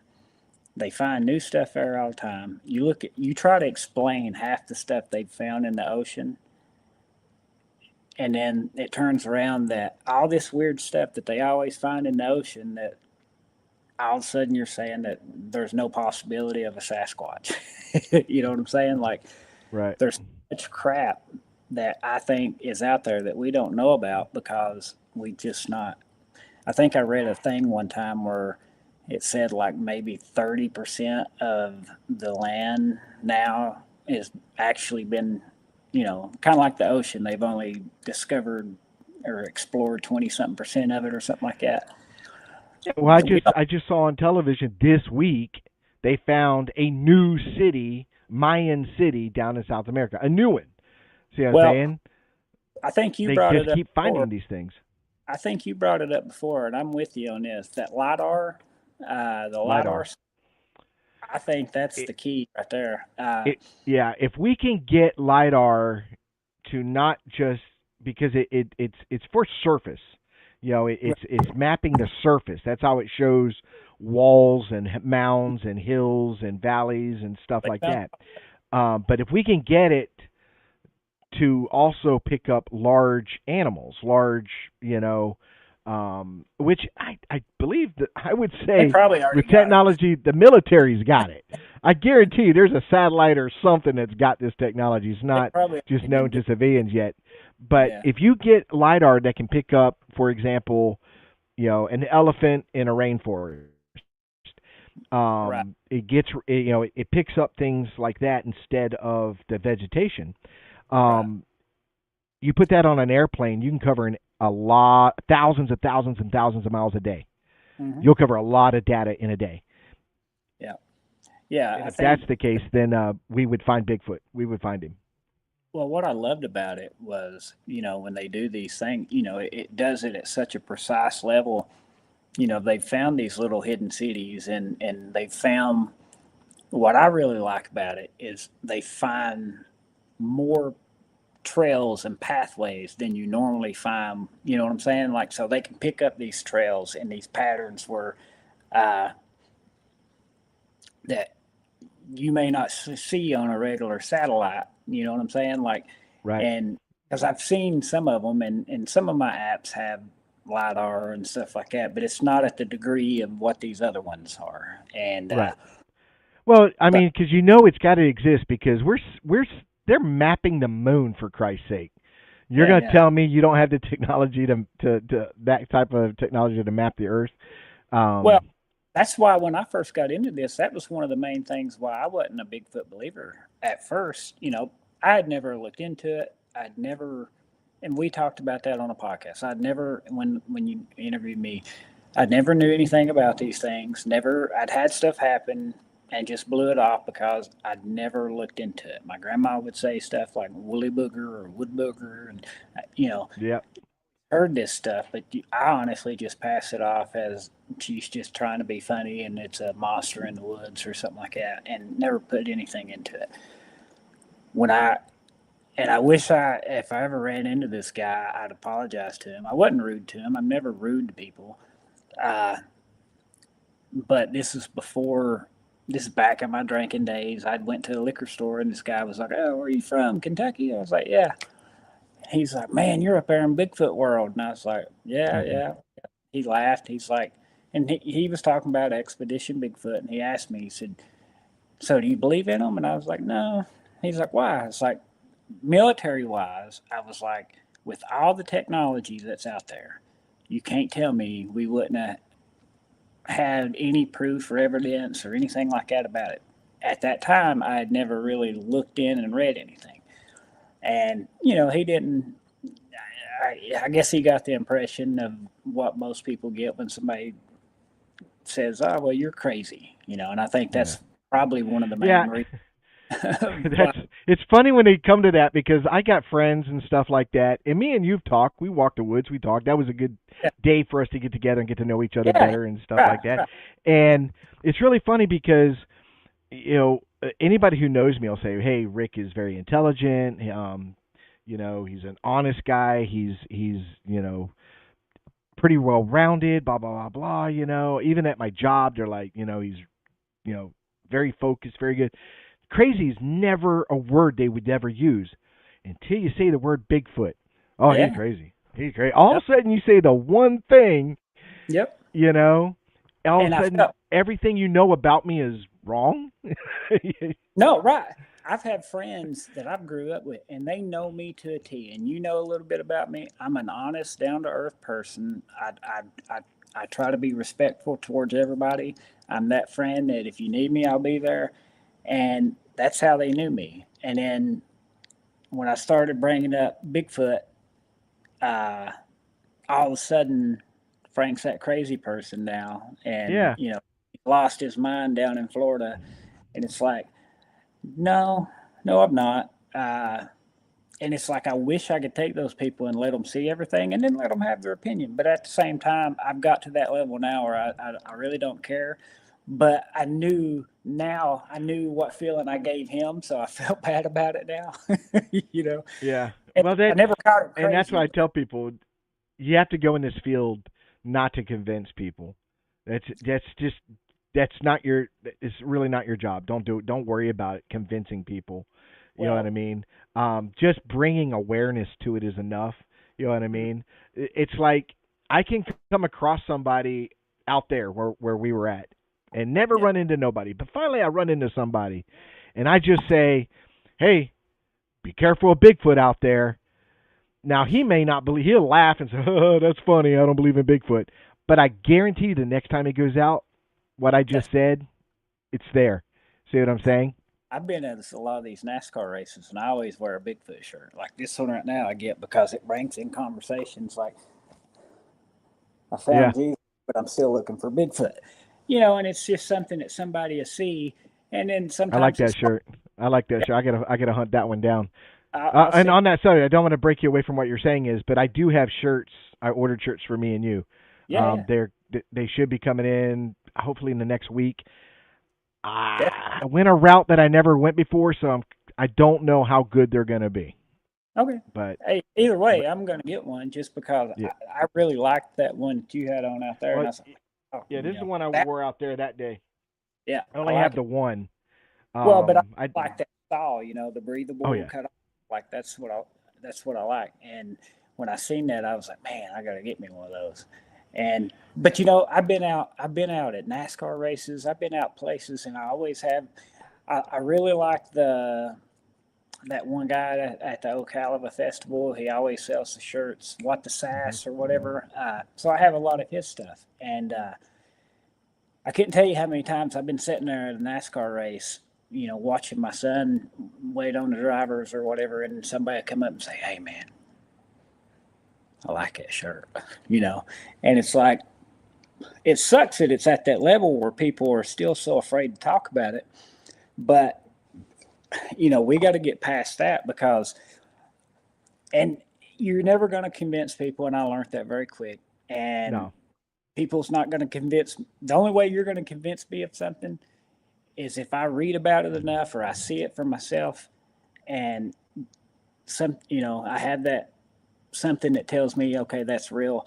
And if you prove me wrong, good. I'm Yep. happy about it. You know what I mean? 20 Because years ago, I didn't believe in it either. right, I didn't think anybody was crazy. I didn't know I was agnostic. I didn't know they had this much stuff about it. You know what I mean? Yeah. Like I Well, back then when I got it, there wasn't. See what I'm well, right. saying? I And we didn't. didn't have anything called YouTube, and we didn't have Facebook. We didn't have, I Instagram. never We owned didn't it. have anything, and the internet itself had Right, very little, very right. little. I remember, and they always said where I grew up was like 30 years late. And, Yeah. I didn't grow up with, I didn't have a cell phone or didn't know really what a cell phone was until I got in boot camp. And then everybody was like, man, I miss my cell phone. I'm like, what was that? And then, Go back uh, to when I was in. right, There was no such thing as email. There was no right, such, nobody even, there was nothing. Zero. You had to make a phone call when you well, hand wrote a letter home. yeah, Okay, and I was stationed. My home port was Japan, so hmm, I was in the Westpac the whole time I was in. right, And if I mailed a letter home, it took 2 months at right, the earliest to get there. right, Then if they read it and then right, they wrote me back, it's 2 months before I even get that back, depending on where I'm at. If I'm in the Persian Gulf or somewhere else, it might be 3 or 4 months before I get a letter. You know what I right, mean? right. So that was when I was in. You had to. The only way you could call home was collect, and man, my parents did not like getting a collect call from other countries, man. Well, I tell you. that's when you said the message and hung up when it asks you your name. You're like, click. That way you can say what you need to say before you got billed. Yeah. you know. Yeah, But no, because I would be out at sea for 6 months, and then I would get back to Japan, and once I got liberty, the first thing I would do is, call home. And the phones, it's really weird when you go on base. It's not a pay phone. yeah, But it only had like 3 buttons on it, hmm, and it was different places to call, and like you would hit the button for international or something like that or something, and you would hit that button and an operator would come on. I'd say, yeah, I'd like to make a call to so and so, whatever, and it would ring at my parents' house, and they would say, hey, you got a call from so and so in Japan, and of course they would say yes every time. But right, yeah, I never saw the phone bills, but I know my mother wasn't very happy. right. Yeah, you know, I think I kind of went into boot camp more accustomed to what you were into a technology world. You know what I mean? Because Right. like I said, where I was from, I thought cell phones were something just only in Hollywood. You know what I mean? I didn't know they was really a cell phone at that time. And when I got in there and everybody's just mad because they can't talk on their cell phones, I'm like, I guess they had it harder than me because I didn't, like I didn't know nothing about it. And so, you know, if these people would actually, I don't know if it's ego, don't care.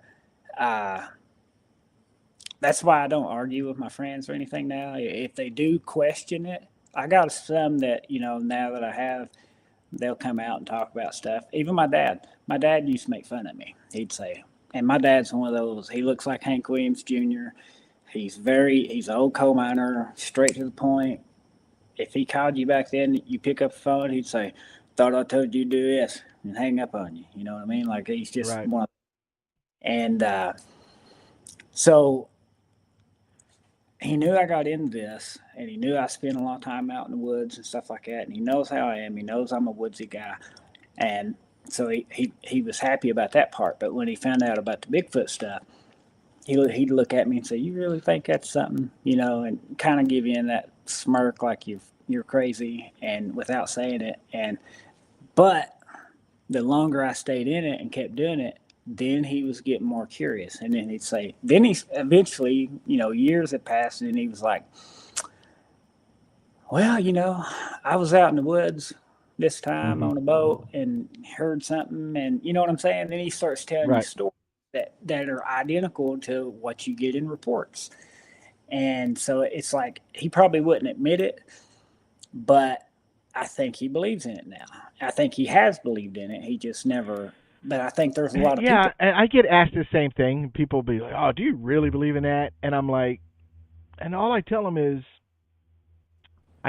there's enough information that tells me I need to dig That's what I deeper. started. I was like, look, You know, I believe in it, and I've read enough, and I've researched enough to know, and I've had encounters and stuff, so I know. And yeah, there's something going on. There is definitely something, and I'm but just trying to that's figure what it out. because if you tell them you see them, then you're definitely Right. crazy. I But stay away from that. I stay away from my own encounters. I just Right. say, well, there's enough information That's what that look, if you want to has do your drawn own, my interest. yeah. And that's what you have to do. I'm like, look, there's plenty of stuff. You just have to do your own research, and it's there. And I didn't know it. And so, but I do think that,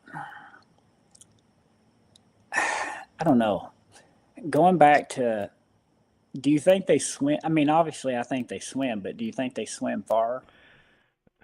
No, I don't think No. they swim far. I think they can swim. But but I think it's across. Um, It's like an island or something.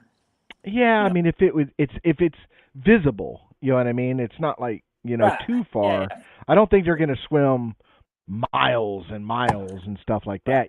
Like a polar bear will a polar bear will swim for miles.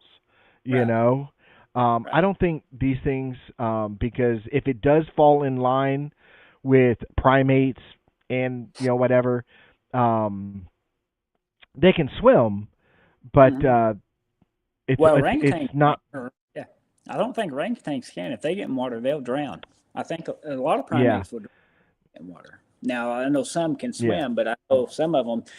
It's like I don't know if they just don't know what to do or what. But I watched a video of a orangutan that fell, and it just sunk. Like it wasn't even Yeah. trying much to get out, and they ended up rescuing it. But uh, the reason I ask that is I got a book called Yeah, I Aquatic just Sass. think because of. Go ahead. Oh, really? No, I was just No, no, no. I Go got ahead. Aquatic Sasquatch. well, I got that book, and I ain't really got into it yet, but it brought me back to when I first got into this. There was a guy I listened to on Sasquatch Chronicles. His dad was in the Navy, and they spent a lot of time on the water when he got back. And this was up in like the Vancouver area, and he said that anytime his dad got back from deployment or anything like that, he had a little sailboat, and they would always travel those little islands that connected through there. Hmm. And one day they was going across, and they thought they was seals, and but it looked different, so they started going towards it, and these things had swam over to a bank, and when they crawled out, he said they stood up, and they had hair, but you could see through to the skin. And when they stood up, they walked into like a little wooded area, and there was a group of them in there. And so that got me interested in it. He sounded very truthful, but I was like, you know, I think kind of like the polar bear thing. I don't think like what you're talking about, how you said, I agree with you. Like, I don't think they don't swim something they can't see, but I do think that those little islands would be perfect little spots for them to swim to and stuff like that. And uh, but going back to that, does that make them more? Is it just their own species that can swim? Because we know certain primates can and certain can't. So it's like, Well, I don't know. I mean, because some animals are born automatically knowing how to swim. For example, you throw a puppy in yeah, water, it knows how to swim. yeah, Um, I don't know. I mean, because you could throw a baby human and they'll drown. They don't. They're not born knowing how to swim. We're born waterproof, but we're not born to swim. right, We have to learn it. I don't know. That's kind of like yeah, if you got a Bigfoot in the middle of Oklahoma or Montana or something like that doesn't see large bodies of water like that. That I mean, there's large lakes, but they can walk around them. yeah. Versus Florida, you know, I don't know, or like you said, British Columbia up there and Vancouver and stuff where there's islands. I Mm-hmm. don't know if it's a learned behavior or If they're it's just they're just things or they whatever, just know. I don't right? know. I don't know. There's so many things that you can delve into. I guess that's why it makes me curious. Uh, and there's so many rabbit holes, and that's I get caught up thinking so much of different things that my mind goes back and forth with it, and not not that I'm trying to persuade myself to believe a certain thing, but it's more like just interested in it. Right. And that's why I guess I try to be open minded, just because it's hard to take people at face value, but you kind of gotta have to. You know what I mean? And Yeah. uh, but I don't know. It's just it's always been an interesting topic for me, and I don't think it's hard to get out of once you get in. I know that. Yeah. And this is, long time ago, and I, you know, don't remember who the guy was. I mean, a long time ago when I first got into researching and looking and stuff. And there was a guy online, and he was always posting stuff and that he's seen Bigfoot in the ocean. I mean, like he was scuba diving and saw a Right, Bigfoot. right. Another time he claimed to see one flying. It was a Bigfoot flying. Well, Yeah, well, there's crazy, and you got to weed through it all. Not well, only is there crazy, but there's also hoaxers and liars, and there's AI and all these different things that we have to filter through to really get to some good stuff, some nitty gritty possibilities and stuff like that. So, like I well, said, with what we do, that's the hardest part. well, and when I first started reading about this, and you've been in Florida way longer than me, so you remember how Florida was before it got crazy, and all the construction that's going on now. Because, like, you know, I've read so many reports in this book about the Keys, and for me, the Keys just ain't a spot where I would think a Bigfoot would be, you know, Right. and uh, but these are, I guess, back in the day before people really started flooding the area, and it's like, are is it that? Is it, I don't know. It's like, because you read reports, and Yeah. like a guy, it's like, what do you make of it? You have to say, like you said, weed through it, and it's hard to do because people take that stuff personal, you Hmm. know. Uh, that's I guess sort of a downside and a plus. It's a give and take, I guess. But what do you think they're more similar to? You said you do all these, I you think try to. I think I think let I mean I kind of lay I I I think they resemble humans, but they're not human. I don't think they have Right, anything uh to other than two eyes, a nose, a mouth, five fingers, five toes, walk bipedal. I think that's as far as it goes. Because even apes and different animals share look, like 98% of our genome. See what I'm right, saying? It's a very yep, small, tiny thing that separates one species from another. right, So I think it's its own separate species. I think if I were to say anything, um, it's either closer in between primate and more of a Neanderthal type yeah, area where right, it's a species of hominid that's been able to survive a lot further than the others. See what I'm saying? Because now they're proving there used to be there was only one at a time could live. Remember, science said only one at a time could live. Now they hmm find out that was untrue. Science was wrong on that. They redid everything, and now they're showing there's up to 8 to 10 different species of hominids that walk the earth at the same time. See what I'm yeah, saying? right, Now, according to us, all of them are extinct but us. But is that right, true? Did right, some of them make it? Did some of them survive to current, our current age? I think yes. I think some did yeah, survive. Okay. But like again, and this goes back to a question I've been trying to get back to with Icebox when he said, why do we think it's going extinct? I think they survived. I think they're here. But again, I think the numbers are extremely small. I think the numbers are, if they're not there now, I think they're slowly through time getting there, where their numbers are so small that they're not going to be able to breed their way back. They're just not. They're just going to be considered extinct because there's no way they're going to be able to come back. And I think that's where we're at. And we can use some examples. For example, in Florida, I use the panther all the time. We know the Florida panther exists. It's been seen and stuff like that. It's been photographed, and what a beautiful creature. But they only estimate about 200 in the entire state of Florida. Okay? Now, how many Sasquatch do you think are in Florida? Well, it's got to be less than that. Yeah. See what I'm saying? It's got to be less than that. Now, we have 67 counties in Florida. 67. Yeah. Okay? So how many Bigfoots would be per county? Yeah. See what I'm saying? It would be very, very small numbers. So when numbers that small, they're dying. They're going extinct. They are not breeding their way out of this. And that's why I say that's why I'm big on protecting them. I'm big on protecting land. I want disclosure just to say they're on this property. This property is now protected. See what I'm saying? Right. No more building condos. No more golf courses. Let's let them But see, live. I totally agree, and that's what I'm in for it too. But that's also the reason I think that the government wouldn't come out with it. You know what I mean?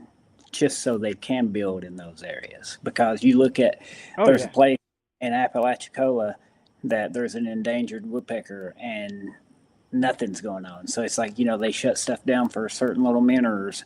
But I think that for them, it's more important to push them out and build stuff. And I think that that's probably going to what you're saying as far as they're weeding out. They're dying. They can't spread around, and they're running out of land,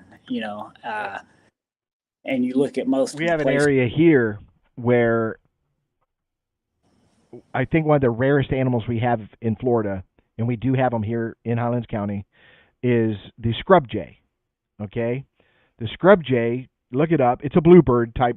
It's just a scraggly bluebird. It's not an elegant looking bluebird, but the scrub jay, and very rare. It's going extinct. And there was an area on, not far from here where there was all this land, and there were scrub jays and gopher tortoises. And Walmart was going to build a Walmart there, and there was another store, and then a housing community. They did it anyways. They said they went in and removed all these animals. They were able to remove all these animals and put them elsewhere, and I don't buy it. I wonder if that's got to do sometimes with like the burns that they do.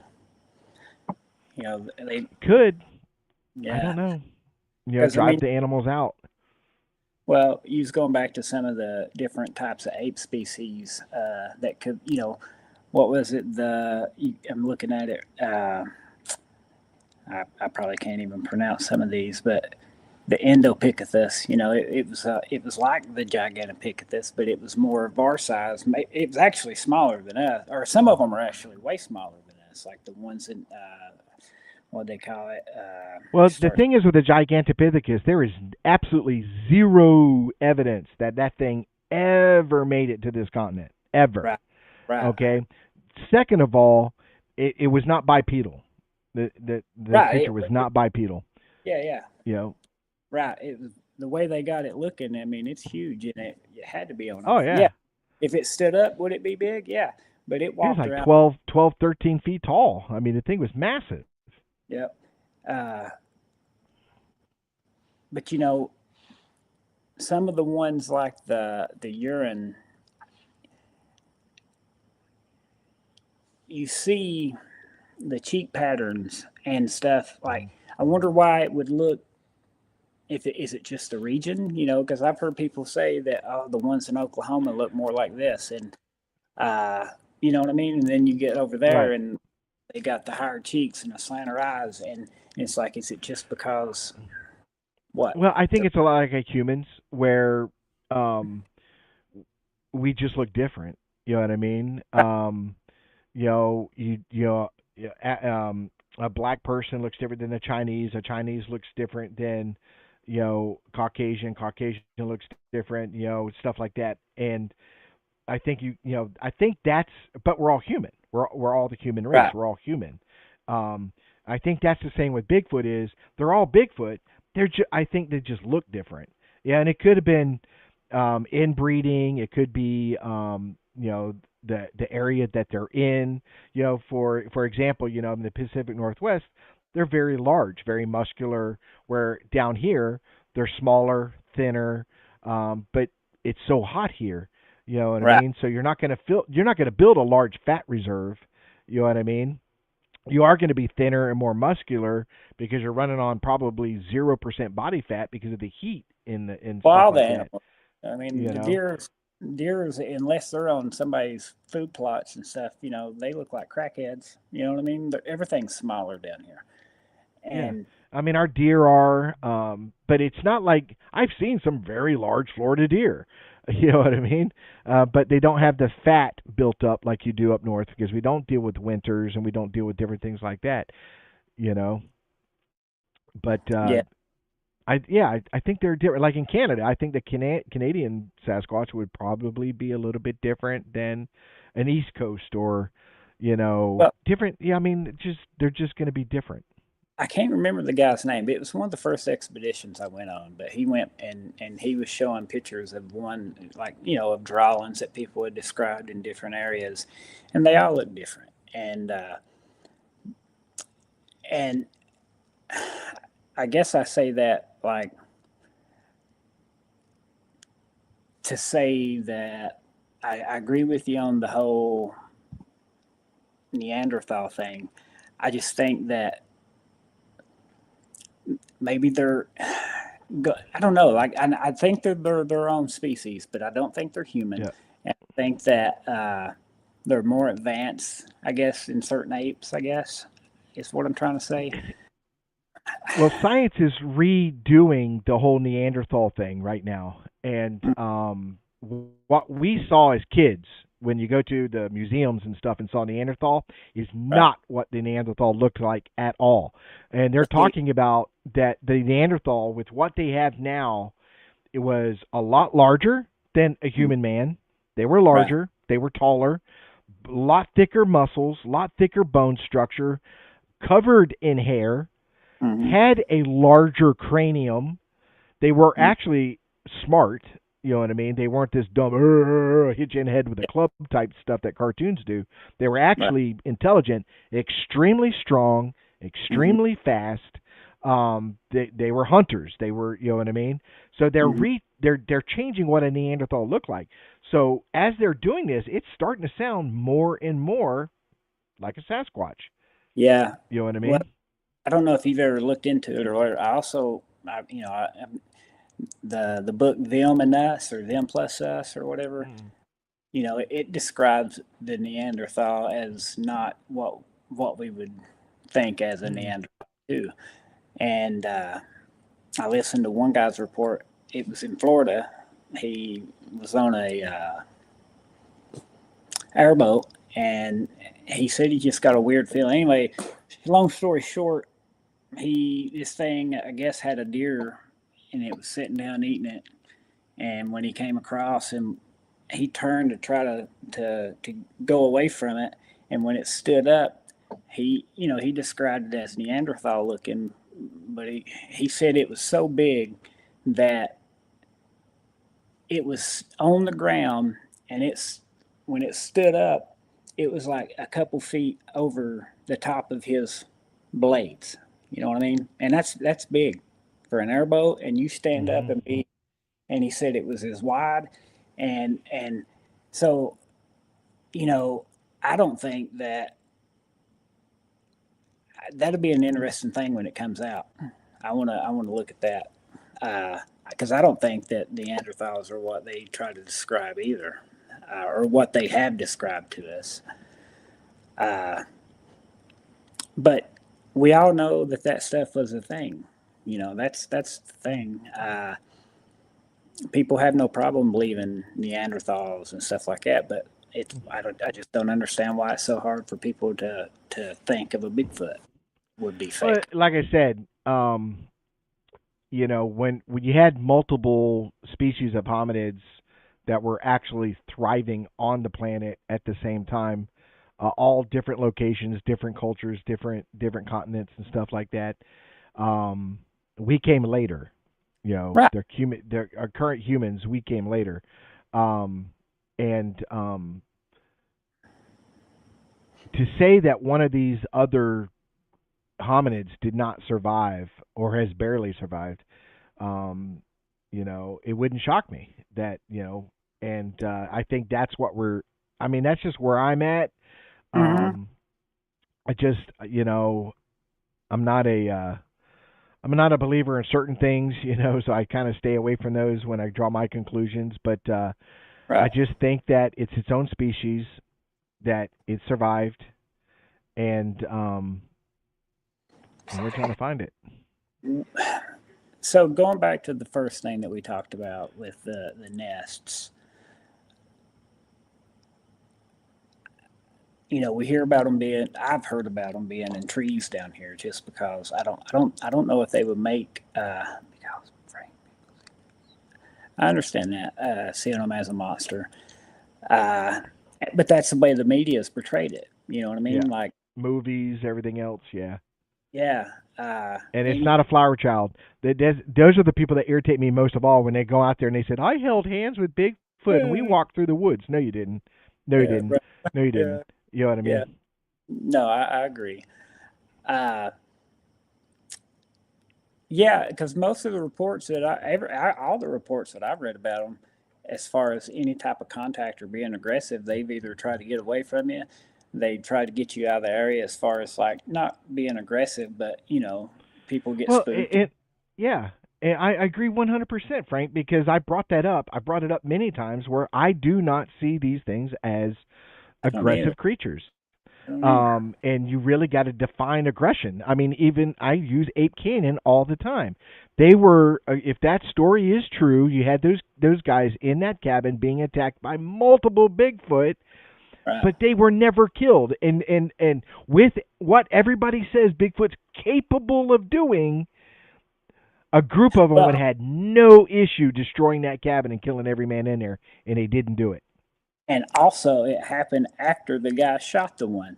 You know what I mean? So it wasn't like they Yeah, attacked first. It was like, hey, you prick, you shot me. Now I'm gonna go get my buddies and get you all right. out of here. You know what I mean?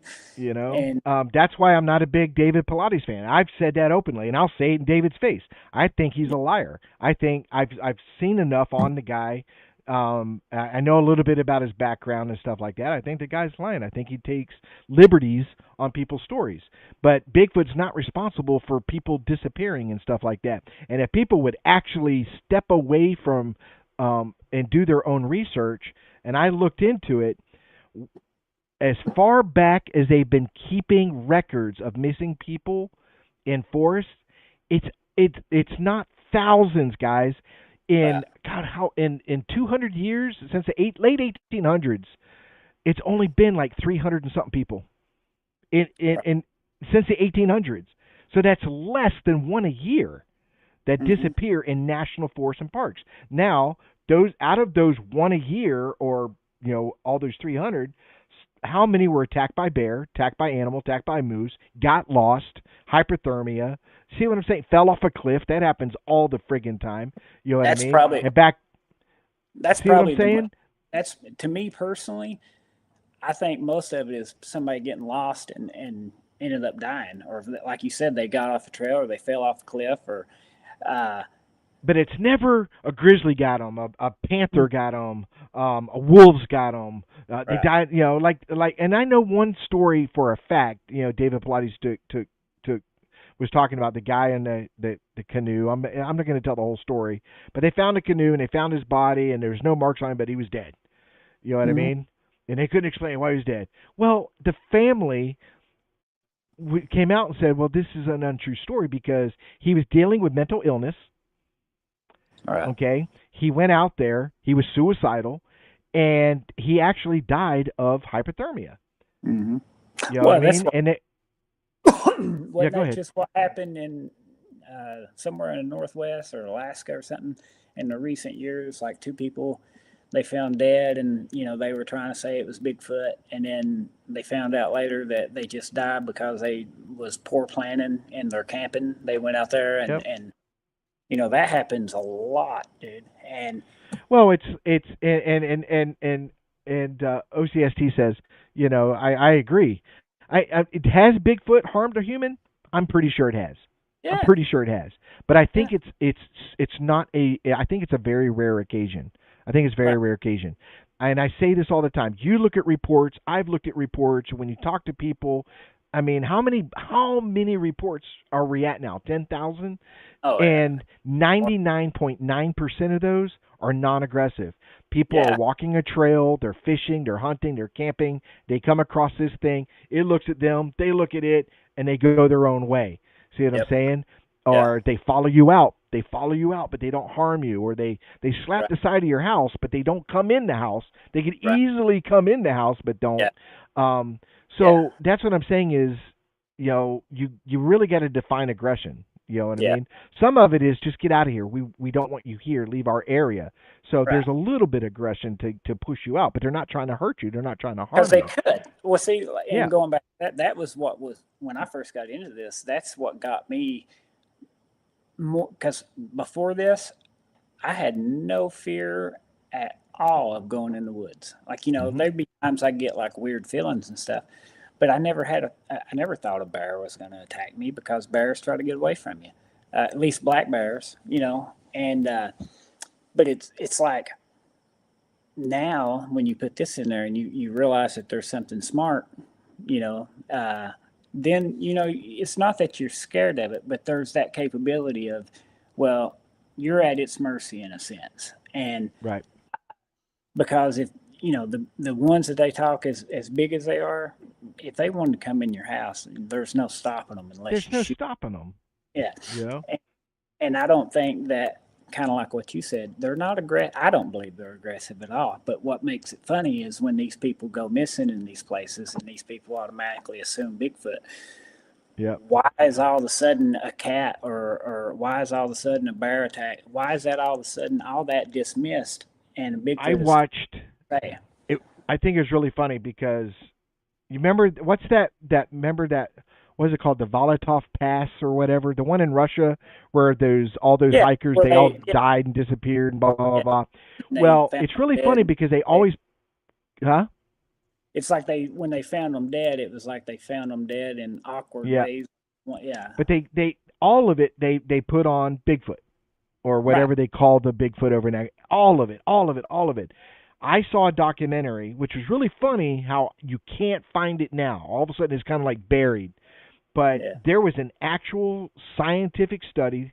A Mhm. group did go back. They looked at all the information and stuff like that, and came to Mhm. the conclusion that it was an avalanche. An That's avalanche is what hit the tent, is what mhm. hurt. That's why they cut their ways out because they couldn't all get out the door at the same time. They would Yeah. cut their ways out because they heard it coming. Well, then the Yeah. people argued and said, no, the slope wasn't steep enough for it. Nope, that slope was over 35 degrees, and that the Yeah. science showed that's most all of them. You have to have more than 35 degrees, and it had it. The body damage and stuff, the things that they found were done by animals and stuff like that. The broken bones, the way they were broke.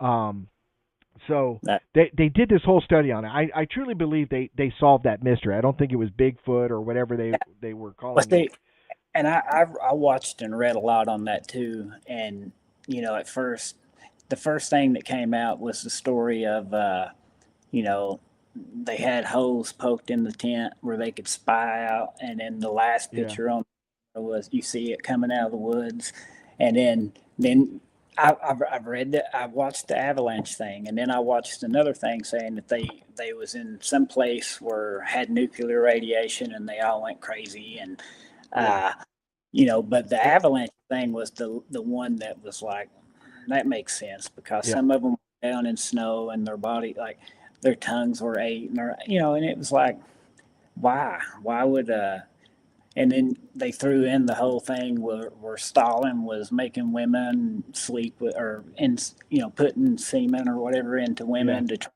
super soldier and it's like dude it was just something as simple as an avalanche and it turned into so much that uh, it really got pretty wild but it's like it was so easy for them to make money and stories off of stuff, and that's what Oh sucks yeah. about it Oh yeah. because Well, and that's what we say it all the time. The weirder it is, the stranger it is, the better it's going to sell. You know what I yeah, mean? yeah, That's why I'm talking to people, especially like the podcast, and they'll say, well, y'all should talk about UFOs and y'all should talk about different cryptids and y'all should talk about that. No, I'm a Bigfoot guy. That's what I do. I'm a yeah, Bigfoot investigator. I go out looking for Bigfoot and I talk Bigfoot, yeah, and I have to be true to what I do. You know what I mean? right. And yeah, I mean, obviously, yeah, there's so many rabbit holes that you can run down. I'm not interested in that stuff enough to really put a lot of energy into it. Like, No, I mean, if I went into those realms and we started to saying, "Hey, we're going to do a podcast that's going to cover everything," yeah, our numbers will climb and we'll get more of this, more of that. You know what I mean? But yeah, I wouldn't be true to me. You right. know? Totally understand it. And that's I'm the same way. The one that always gets me is the Mothman, like, Yeah. uh, and I'm not going to talk about it. It's like, it's another one of those things where that thing would have to fly at me and to Right. prove, to prove it to me. You know what I mean? Well, I've got this book. Ah, yeah. So I got this book. I don't know if you can see it. Yeah, I got that one. Okay, by Ivan Sanderson, Mm-hmm. and that's why I like him. What's Yep. it didn't matter what it was, what creature if you saw a pterodactyl, this guy was coming. This guy was sending a crew, and they wanted to prove if there's a Yeah. pterodactyl. You know what I mean? To That me, I would he's love to one. live that life.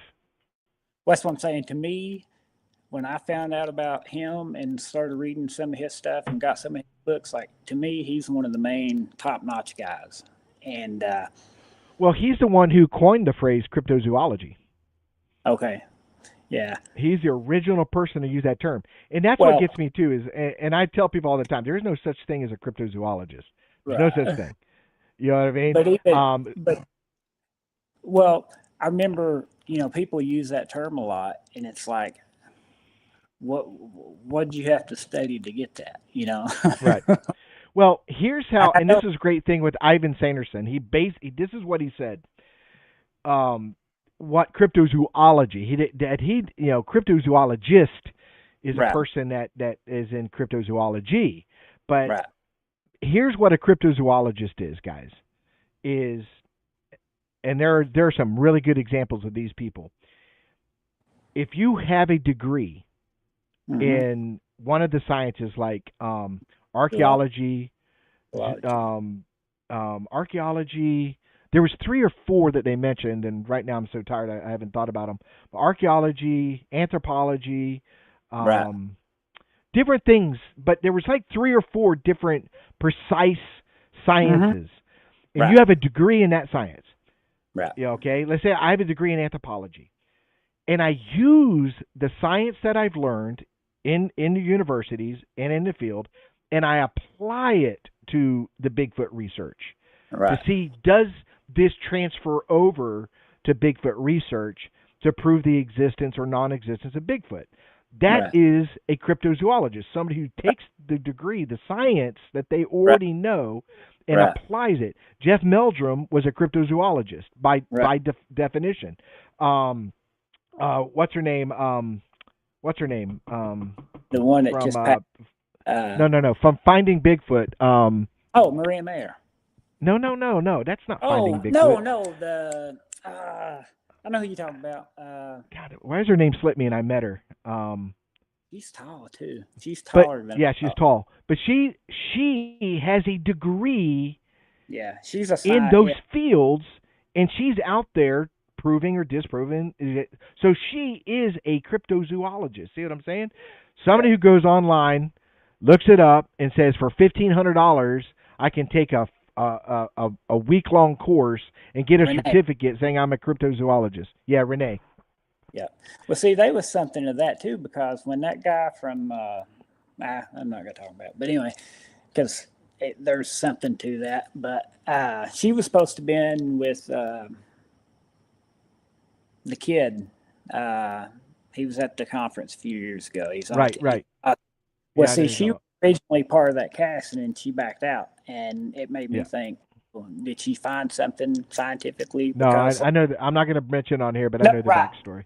right. Yeah, Well, me too, and that's why I yeah. didn't really get into it. But that proves to me about Renee. You know what I mean? Like that proves to me. I Uh, have said this when I met her. Um, she was probably one of the nicest people I've ever met, yeah. ever. Yep. She goes out of her way Hmm. to talk to you, to Yep. hear what you have to say or to talk to you. Right. And I might, she was. I the first time I met her, I was coming down off the stage at the Bigfoot conference, and Hmm. she was coming on after us. So I'm leaving the stage, and she walked by and she put her hand on my shoulder and she whispered in my ear. She goes, "I loved what you had to say." You know what I mean? Right. And that meant a That's lot to me. So right. later, I Oh went to her yeah. booth and we got to talk and stuff like that. And Yeah. super person. She's awesome. I didn't. Well, what surprised me because she got a lot of hate from the show from people and stuff like that. But I like that about her because she's kind of like me. Like you're gonna have to prove it to me. I'm not gonna just say you can tell me this and that, but there has to be more behind it. You know what I mean? Yeah, Like, uh, I think her dad was like 6'7". She's tall. That's what got she's me. Like, tall. I mean, she's taller than what you would think. So like when I Yeah, got beside I thought, man, she's a pretty tall woman. Like, and I'm not tall, but she's like 6 foot, 6'1", something like that. yeah, Uh, but I do like her. I like her a lot yeah. because the way that she goes about it. But you don't find many of that. You know what I mean? No, Like, you hear a lot of no. people say it. I'm a cryptozoologist, but like you Yeah, said, I think there's it's yeah. I mean, the conferences, like I said, they irritate me sometimes because um, I go there not so much as to sit and listen to a conference. It really has to be certain guests that I'm right. interested in.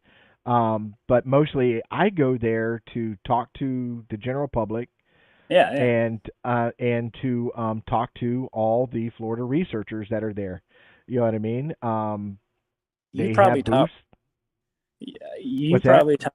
You probably talk to just as many people as the main speakers when you're there. You know what I mean? Like, Yeah. because, obviously everybody's trying to go and talk to them, but you go and talk to the crowd. And you also, I mean, you know what I mean? So, like, you are very good at that. I'll give you credit there because you, uh, and I also love that part. I don't, the reason I went to the conference was because when they first put it up, I wanted to go see Jeff Meldrum. I wanted to go hear him speak. I'm a big fan of him. And I'm when glad they I put did. it up, well, I missed it because when they put the advertisement up, it was from the year prior. So when I got my tickets, I seen the people who went that year before. So when I got there, I thought Meldrum was going to be there, and he wasn't. Right. And I never got a chance to meet him. But walking around and seeing just the crowd and some of the people of what they've got and the experiences that they've had, a lot of it's interesting. Not just very rare. I think uh, who's the dude? He done some Finding Bigfoot stuff. Matt, not Moneymaker. He's up in North Carolina. Let me find his I name. know who you're talking about. I can't think of it either.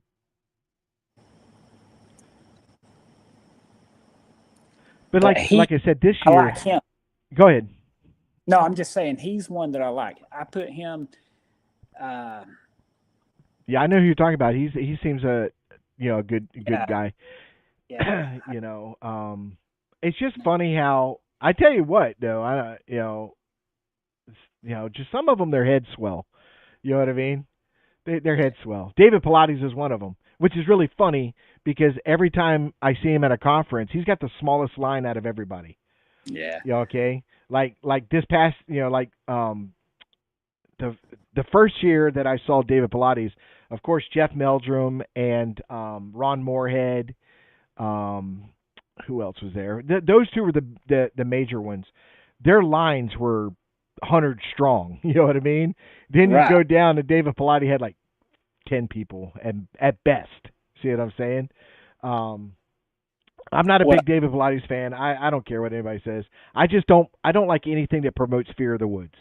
I don't want people scared to go out there. They're going to be disappeared or eaten or killed by Bigfoot.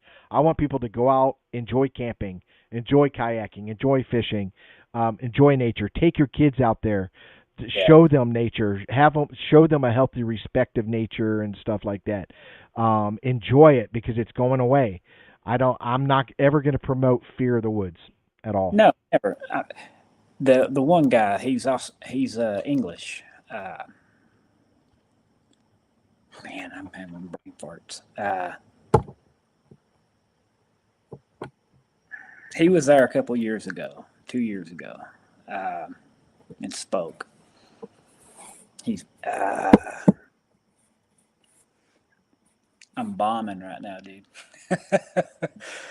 Yeah, I'm lucky enough. One of the things I do like to do is when I go is always, you know what I mean, and so I've got autographed. I got a book from Ron Moorhead autographed, and Jeff Meldrum, and Brian King Sharp, and who else I got? I got a lot of them. I just got the book back from you from Lyle Blackburn. You That I know, picked up and I let you read it first. I haven't read it yet, but I'm going to. But I let you I'm read it so first. I'm so glad I kind of got to meet and hear him. Uh, I love his books. The one that you gave me, I read. I absolutely love it. I bought a bunch of them after that, but I like him because he's just. I like his style. I like the way he gets out and does stuff in that area. But uh, like Well, he he, was he in, when he investigates, when he does a deep dive, he does right. a deep dive. That's what I liked about when I started reading his books. Like I was like, because I didn't know nothing. I didn't really know much about him because there's another guy that wears a hat that's sort of similar to him, uh, and he's a nice guy, and he's been there too. But I was mistaking them two. So Showing up. what what is that, dude? Incredible book, absolutely I'm trying to amazing. get it on the screen, but I'm running. No, it's there. Yeah, absolutely love that book. Uh, he's got a lot, and you can tell when you go back and read the accounts, like he was in there. He's got pictures. He was in there with those people. Uh, I really enjoyed, and I didn't really get to talk to him much, but as you said, they let nobody at Dave Pilates sing, and I walked straight up to his, and his was a little Yeah, different. He didn't have books or anything. He had like little USB ports and stuff, and I got one. But the only book I've got some of his books, and I've read some of his books. But what I always used to trip me out about him was uh, there was a time where he would say something like he didn't write Bigfoot books or something like that, but the names of them were there. And the most right. interesting book that I got of his was the one that's put together. It has all the newspaper articles. That's just cool to me, just because you read stories from like the 1600s of these people in Yeah, encounters and stuff, and it's just unique hearing the way it was written and the way people right. spoke. To me, he kind of looks like a dick. I hate to say it that way, but like, Dave Pilates. yeah, yeah, Oh yeah, he comes across as very above arrogant. you, Yeah, arrogant, narcissistic. He just comes across this very strong attitude when you like was you're there to meet him or you're there to talk to him and stuff like that. And he acts well, like he doesn't have time for you. Why are you bothering me attitude. I well, don't care for the guy. I would never have him yeah. on my show. Somebody told me not to try to shake his hand because he won't shake your hand, and I was like, I forgot about it. So usually I'm a polite person, so I go to shake people's hands. I kind of kept my hands in my pocket, but when I went to him, Cliff, I seen his hands were in his pocket, so I just didn't bother him. But like Dave, he just looked at me all funny, and he's like, and then kind of done a fist bump, and I was like, okay, that's whatever. But he does have that I'm better than you look and act. Yeah. Uh, he was on, he was just on Joe Rogan, I think, and I was just like, Yeah. How he pulled that off, I mean, I'm like, oh my Well, God, right. you could And get so many other people, but it's because of his yeah, books, it's because of his series, and because, yeah, but it's really funny how he makes, that's why he's not liking the Lore Lodge right now, because they've done some very, very, two times now, some very deep dives onto David Pilates, and a lot of the stuff that I already knew about. David, the Lore Lodge has come out and said, "Hey, y'all need to look at this." I mean, he's like I said, most of his stories are fabricated; they're not real. You know what I mean? And that's all it is. And like I said, strange cells, it does sell. I'm yeah, fully aware of that. yeah, Scary cells, yeah, scary cells. You know what I mean? yeah. So Well, but I don't know if you ever watched it, Sasquatch Sunset. no. Okay, I Heard was about so it, but I haven't seen it yet. I I literally was had somebody tell me it was the greatest Bigfoot movie they ever saw. no. Well, it depends on how you want to look at one. I remember it was like a. I was so excited when I first heard about this movie coming out. And they said that the dude that was like the main actor, he went to that one wherever they kept that one gorilla or monkey or whatever, and he said he sat with it for 4 months and studied it to play this Wow. role. And I thought, okay, cool, but I thought it was going to be like a serious type. I was like, man, they're finally No. making a serious type Bigfoot movie, dude. That was rough. That was rough to watch, and not only just the stupidity in it, but it's like here you got these Sasquatch that apparently are just goofballs and don't know how to survive in the woods, and just a bunch of horn dogs, and they're drowning and dying, and I'm just like, dude, what? what? That movie is terrible. Uh, Yeah. and there's a lot of good Bigfoot movies out there that don't get the attention that they should. They're I older, stuff like that, yeah. but My favorite was Exists. I thought Exists was pretty good, but again, it adds yeah, fear. But in the end, it comes back to humanity. It really comes back right. to Well, something nice.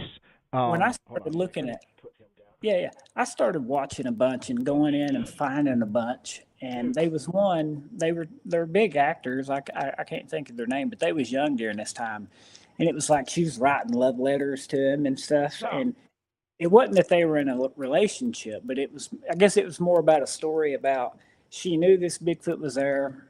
They were and somebody was coming in and they were trying to take the territory and stuff like that. But it was like nothing fear based, but it was like basically like a woman knew this thing was there. They had a relationship, not like sexual or anything like that. She would bring it food, and she Right. would write a journal about it and stuff. And he would come around, and that was a good movie. Like, uh, there's a bunch of them, the Boggy Creek stuff. That was good.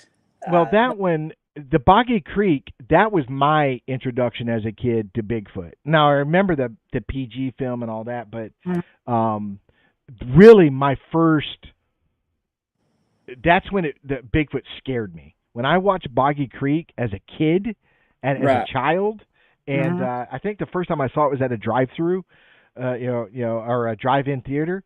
Right. Scared the crap out of me. It was literally scared the crap out of me. The Right. first movie, it was because it's a double feature. The first one was The Devil's Triangle, and then the second was The Boggy Creek Monster, or whatever the movie was called. Um, yeah, that scared the crap out of me. So that kind of stuck with me even to this day. So him doing a book on it, The Folk Monster, which is the Boggy Creek Monster, those of you who don't know. Um, so I'm Right. really interested in reading it. If Well, I watch the movie now, I'm not so scared.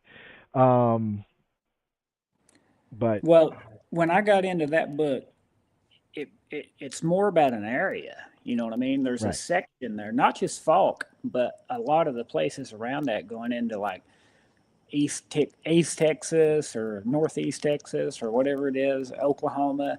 Like it was a really good. I'm trying to find that one movie that I love. It's a Bigfoot movie, but it's basically like at the beginning of it.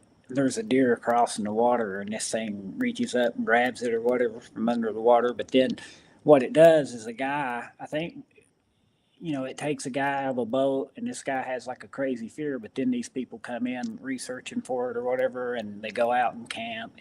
It was just, it was a good movie. There's one about a family inside of a house. There's better Yeah. Bigfoot movies out there than what people I think realize. Yeah, I mean, and you gotta, I mean, You have to search for them. it depends on what you're looking for. I mean, because Right. 99.9% of them are just entertainment. Yeah. Most of them want to scare you. They make Bigfoot evil and a monster, and it's gonna kill and attack you and tear your house down. But to have I mean, people, like I said, refer to Harry and the Hendersons. You know what I I love, mean? Yeah, it's a regardless. sweet movie. It's a Yeah, sweet movie, and I think they did a good job with Bigfoot. But they humanized him. You know what I mean? they did. They did. And But but it's entertainment. It's entertainment. what I like about that movie though is they don't make it a monster. You know what I mean? They Right. make it this dude hit an ape that was out in the woods, and it was still alive, and it's just, I don't know. They done a good job with it. Uh, Well, I that's get it. like with exists. It started out the same way, where Right. it was a bad, it was scary. This thing is out killing people, but Hmm. then you realize it's just revenge. But then at the end, there's a level of apology. You know what I mean? Right. Right. Yeah. So I'm trying to to. me, it was a good movie. To me, it was a good movie. It was really funny though. After that movie came out, a couple years later, pictures of screenshots of that Bigfoot in that movie were all over the place. People claiming, I just saw Bigfoot. Here's, you know what I mean? They were screenshotting it, and everybody's like, you dumb. That's from exists. Right. Funny where people get their resources. Well, Funny where they get but their you, resources. the but you go back to like Rudolph and the Red-Nosed Reindeer as a kid growing up. Like you see the abominable snowman, but you don't think nothing about it. Like I never Right. connect, but now going back and looking at it, and then going back to the books at the abominable snowman, it's like here's a Christmas tree in Rudolph. It got topped off with a star by a Bigfoot. you know, Right. uh, uh, so you know it's entertaining. I wish they would do a better job, and and that's why I'm a big fan of small town monsters and groups like that now Yeah. that have these high production videos, and you can get a different view of what social media puts out because everything is scary. And then when you go out with these guys, you're getting basically like a movie and research, but it's proven to you that they're not aggressive, Right. Right. and that's why I love some of these groups because I think the scare tactic thing, yeah, it's entertainment and stuff, but it's also you're also putting people in danger of getting shot, you know. Right. Uh, so it's like, uh, I don't know. I, I'm at that point now. If I wouldn't do it because one, I don't hunt anymore. But if I were to get back into deer hunting and today, and I was in my tree stand, 25 feet up, early morning, just chilling, and I saw a Bigfoot come out, I would probably have a very, very serious conversation in my head on pulling that trigger or not. Because what I know now, I mean, I mm-hmm. don't want to shoot Bigfoot. Please, nobody get me wrong. I do not want to be that person. I'm not going to shoot Bigfoot. But what I'm saying is I would have that conversation because I'd be thinking in my head, I could end it all right now. I could end it all right now. That's when the Discussion black. over. That's when the You black see what I'm suits. saying? Yeah. Yeah. No, no, I agree with you. But that it's so hard for me even now. Like when I'm out in the woods hunting with deer, like obviously I'm looking for deer, and I know, but it's like when I think, because I told you this place that I go to, I swear I think there's a Sasquatch on that, or a skunk ape on that property, just from things that I've seen and smelled and witnessed. And I can't get out there and do my own research with it because it's a leased hunting property, and my buddy has it, and I can go up there, and I try to do as much as I can while I'm there, but it ain't like I can just go up there and do a Bigfoot research thing on it. And Right. but I swear I think there's one, and I it would be. I don't think I would aim at it or anything unless it did try to. And I get what you're saying. It would be hard not to, just because you want to be like, you don't want to be that Right. guy. I also want to be that guy to say, look, now we have it. Let's find Well, out. But like, I don't know well, if I we're would. gone 2.5 hours, dude. Yeah, yeah. Uh, But the one thing I did want to bring up, remind everybody, is tomorrow I do have Small Town Monsters is doing a documentary in Florida, I'm excited and for it. they've asked me to be a part of it.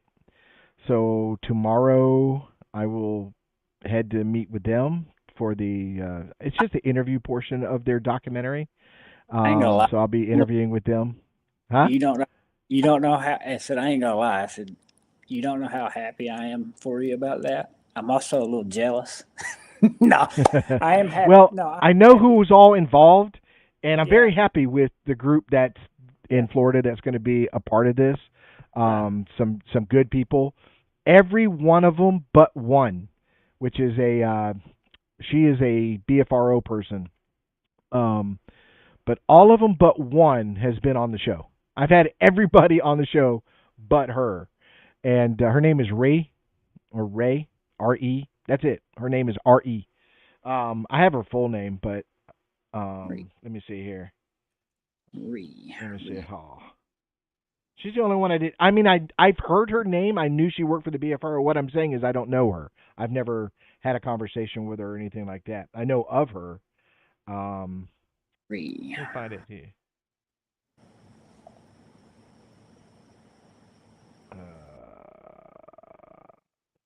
Ree Monteith,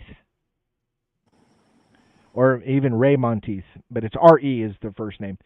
Um, she's the only one that I haven't met. But the other ones are going to be there. Great people, fantastic. I think it's a good group that's going to be a part of this. I'm a big fan of Small Town Monsters. I've had Alex Petikoff on the show. Love his work. He really captures the environment, which we Yeah, discuss is the environment is the co-star of his show. The Bigfoot's the star, but the environment, the way he captures everything is amazing. There's a couple people out there that do that. Another one is Miguel Ramirez with yeah. He's getting. Sasquatch Theory. Yeah, he's He does a getting. good job catching the environment. He does. He does a good job with that. But for me, Small Town Monsters was the ones they, in my opinion, changed the game as far as footage and stuff with the Bigfoot world and Yeah. the way they capture nature. Uh, Absolutely love them. They seem like super genuine people. I've talked to Alec once or twice. He may not, he probably wouldn't remember me, but regardless, like he's a really nice guy. Uh, I'm excited for you, man. I can't wait to watch it, and I'm glad you get to talk to him and I love the fact that they got you involved because me personally, and I'm not saying this because you picked me as a co-host or anything like that, but knowing you as a person, what I like about you is one, we're similar in beliefs, but you're not out there to fake or hoax Mm. or jump into any type of bandwagon or whatever you want to call it. Like you're going to go out there, and if it happens, it happens. If it don't, it don't.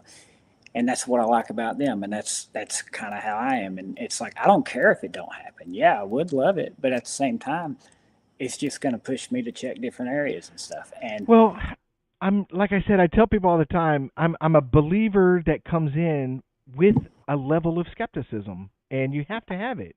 If right, we don't, I'm skeptic of every single person that reaches out to me or emails me or whatever to say, hey, I had a sighting. You're always skeptic right off the bat. You have to Yep. read the story, talk to the person, ask specific questions before you can come to any conclusion that there's a truth there. When I'm in the woods and I'm looking at evidence, I'm looking at different things, I'm analyzing it. What other possibility could have done this? You know what I mean? If you're going to be a Right. good researcher, a good investigator, you got to have a level of skepticism. You have to. You cannot Yeah. go in the field, everything's a Bigfoot. You can't No. do that. Everything you find, Bigfoot did it. Bigfoot created this. Right. Bigfoot did this. Right. You know, I'm tired of seeing pictures of hogs rooting in the ground and somebody saying it's a footprint all the time. Yeah.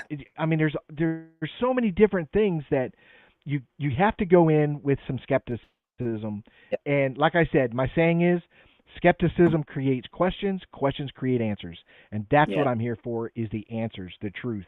And I spend Yeah. a lot of time in the woods, used to more than I do now, but I'm getting back into it. A lot of time in Right. the woods, a lot of time camping. I do it by myself because I don't want that Yeah. influence. I don't want, It's hard. especially drama. It's hard for me too, just because when I get out there, I Icebox kind is being too nice. I'm not paying you any more money to be my friend. What you get is what you get, Icebox.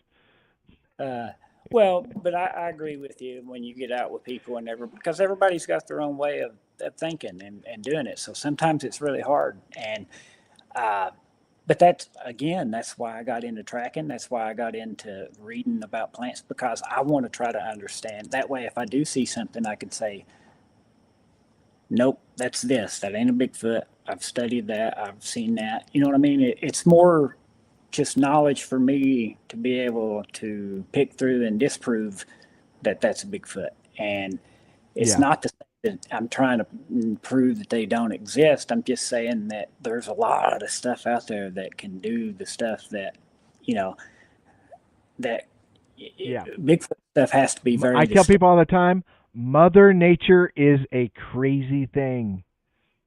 And that's what I was getting at earlier. And I know I ramble a lot, but what I'm saying is, like, people back in the day when I'm reading this Albert Austin stuff. Right, yeah, perfect. Flat Rock's 100%. And uh, like reading this Albert Austin, people back in those days that lived off the land understood those plant patterns and stuff. And as Hmm. a human today, a lot of us have fell away from that. So getting back into that, for me personally, that's what the Bigfoot world has done for me, is me going in and try to learn this to get into It that and stuff. And absolutely, I agree 100%. It is a win-win getting yeah, into research because yeah, I love nature, I love camping, I love being out in the woods. I just happen to be looking for Bigfoot. That's all. So I put the two together, life is right, good. If a I don't hundred find percent. anything, like that day we went out last week, Yeah, I don't find yeah, anything, still a great freaking day, great day. great Freaking day, great had day. I got great day. exercise, I got to be in the woods, I got to see beautiful things. We ate some good wings and onion rings, Yeah. and but that's me. My wife always says, "Dude, what's the worst that could happen? I go out there and I find a beautiful place. If nothing happens, I'm still getting to experience a piece of land that I never would have been to. That's beautiful, and Yep. I love it. And uh, so I'm excited. I'm excited for you to be on there. What time is that? What time do you do that tomorrow? 3 o'clock's the interview. I don't know when they're putting the documentary together and when it's coming out. That I don't know. Maybe I'll ask them when I'm there tomorrow. But tomorrow at 3, I'll be meeting with them, and I'm gonna go right after church. As soon as I get done with church, I'm gonna drive up and grab some lunch and then head there because it's 40-50 minutes away from me. It's not far at all. It's straight up the same highway that you came up. It's just straight up. So it's But are really all y'all close. are y'all all going to be together I don't when you know. do it? I don't know if I'm going to see the rest of them. I like seeing them all. I saw them all at the conference except for one, but she'll be Yeah, there. But yeah, so it'd be good to see her again.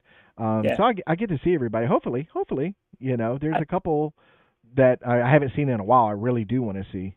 So Well, I do think Florida needs more recognition, yeah, for because you know a lot of people when you think it, they think Northwest and Florida, Right. Florida spot for them. But I'm excited for you, man. I'm glad you get to do it, and I can't wait to watch it. Yeah, I Uh, can't wait to do it, and I can't wait for the documentary to come out because they do such a good job. I just want to see the full final product. So, and I don't know how long, if it takes them a month to edit and do everything, or a week. I don't know. You know what I mean? I do things. I do a quick turnaround on my stuff, but I'm at no level that they're at. So, well, the came out with that had Hellbent Holler and them on it. Like I remember back last year when they showed up where we was at, and they were fixing to go film with them. So, you know, who knows? It's a privilege being able to do that with them. So, yeah, congratulations on that. And yeah, honestly, we're not. I wish we you're a were doing good some one. field work, but we're not. What's that? Well, but you know, I don't think people realize the knowledge that you have on a lot of this stuff and the people that you know and stuff like that. So, uh, I think they picked a good person, you know, with you, uh, just Well, I because. appreciate that. Yeah, I mean, the people that you've had on and the people that you talk to and the knowledge that you have on it, like you're kind of like that diamond in the rough. You know what I mean? And that's just my opinion, especially for Florida, not just Bigfoot in general, but you know, for somebody to come to and talk to about stuff in Florida, like you, you're you got a bigger brain than your head shows. Yeah. No, I appreciate it. No, I mean, I'm not perfect. If I'm wrong, I own it. That's the But big thing. If I'm wrong, that's I what own it. You that's know. awesome. That's what you want. And there's a lot of people that won't do that. Nope, nope, nope. I don't take the easy way. I take the hard way. I believe in hard work, and you know, and like I said, I'm drama free. I stay out of other people's Yep. business and stuff like that. But I'm always here for anybody to call and talk to. That conversation stays between me and them, and we talk, and I try to help them figure out whatever issues going on and what they need to do and stuff like that. And I really do like all the researchers in Florida. I just wish they would all Yeah. learn to get along with each other. That's all. That's the thing, man. It's kind of Icebox it's a Icebox said touchy I'd never subject. Icebox said I'd never call him a diamond. Give them a little. What's that? A pearl in? Give them. They can be a pearl. Uh, But no, I look no, forward to it. It's really cool. So yeah, I agree. I was, And Florida, and it was Florida, Alex that made that happen. So that's awesome. Yeah, Florida's touchy. There's a lot of drama in this place. Uh, but that's why we get along because I don't want to be part of anybody's drama. I just mm, want to be out in the woods and look for his thing, and I got my opinions about it, and we can talk about it, we can disagree about it, and I'm not gonna, I don't care, like, and I've said this before, whether I agree with you or not, you may have something that I can pick up on and learn from and use it. You know what I mean? So mm, I don't talk to people and just blow them off. Like there's a lot of good qualities in people that I don't believe nothing they say. You know what I mean? But they're hard right. workers and they're always out there doing stuff, and you got to give them credit for that. But it don't change my mind on whether I think it's real or not. Right. Now Well, and like yeah, especially this year with all the hoopla going off on this Bigfoot or the Patterson Gimlin documentary where they're that debunking or crazy, whatever. I tell people all the time, if you based your belief on Bigfoot on just the PG film, then that's right? where you messed up in the first place. There Yeah, from 1970 or 1967 to present, there's a lot more stuff going on in the Bigfoot world than just yeah. the PG film. So, Well, um, when they had me up on the stage for at the conference, and somebody asked that because that was a big, obviously that's a big thing going around right now. Somebody asked in the crowd, they said, "Well, if the Patterson film gets proved to be fake, or is that going to change your opinion?" I'm like, I could care less. I didn't get into this because of Patterson footage. I didn't see the Patterson footage until I was already into it. So, uh, great footage, fake or not, I think it's real. But you, you're not. I personally don't think there's a way for you to prove to me that that's not real. Yeah. Not only that is, like I was really, I just, and I've said this publicly, I've said it openly. I just think too much time has been spent on the PG film. You know It's what I yeah, mean? It's been analyzed by so many different people. Nobody's coming out. I don't care if you're the lazy cowboy or what's the other guy that does the Patterson Gimlin film now? What is his name? I tried to get him on the show, but he didn't want to be on here. Ron MK Davis Federman. was one. Well, His name will come to me. It's not that well, important, you but got you that got Ron so at Mitterman. least there's three or four out there that do nothing but the PG film, and Well, he's one of them. none of them are coming up with anything new than anybody else is coming up with. So I'm like, I've moved on. I'm done with the PG film. I don't want Yeah, to hear about it. I don't want to see any more breaking news. I got new. There is nothing new. There is nothing new. yeah, See what I'm saying? yeah, It's old film. It's done. There's so many other videos that I think need the attention that yeah. PG film. Just leave Well, it alone. when I went Let's up move on. there, there's a guy that's in the Willow Creek Museum. He was a cop or whatever. He's a great person to talk to. Me and him had chatted once or twice. He was on one of the, I think, Flash of Beauty episodes or whatever. But like he, and I think he volunteers at the Willow Creek Museum. He's awesome. He's got so much knowledge of stuff, and but you wouldn't know about him unless you went in there. Uh, Right. but the guy, when I went there, the main people that was, and it just happened, we ended up showing up there on the same day. I didn't know they were there or whatever. I think Ron Litterman and the other guy, he's like in charge of all the movies that go through there. They call him something. He got like a nickname. But anyway, I'm the same with you. I just wanted to go there myself. I wanted to go to Northern California and just see what it was like. And I love the area up there. I'm not a California fan, but I love Northern California. Uh, but the the area was beautiful, but I don't I don't put a lot on that. I don't. I mean, and I'm like you. Whatever comes about it, I don't care. Uh,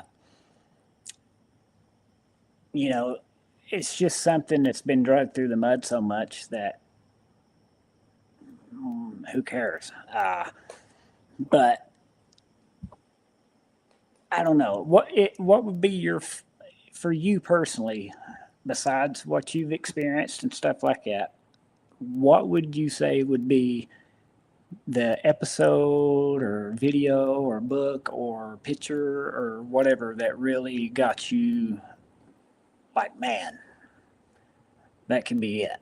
You know what I mean? Like, what was that for? Um, Take I have all a the I have a few things that really solidified things with me a little bit.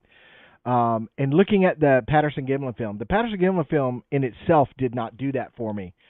But hmm Jeff Jeff Meldrum's breakdown of right. the video from he starts at the feet, works his all the way up to the head, that solidified it. Right. Another one is I'm a big fan of the Freeman footage. I think the Yeah, Freeman footage is pretty solid. I, I do like it. It resembles. It has the height. It's just. I mean, I bought um, I bought one of his where I think it comes from Cliff's thing or whatever.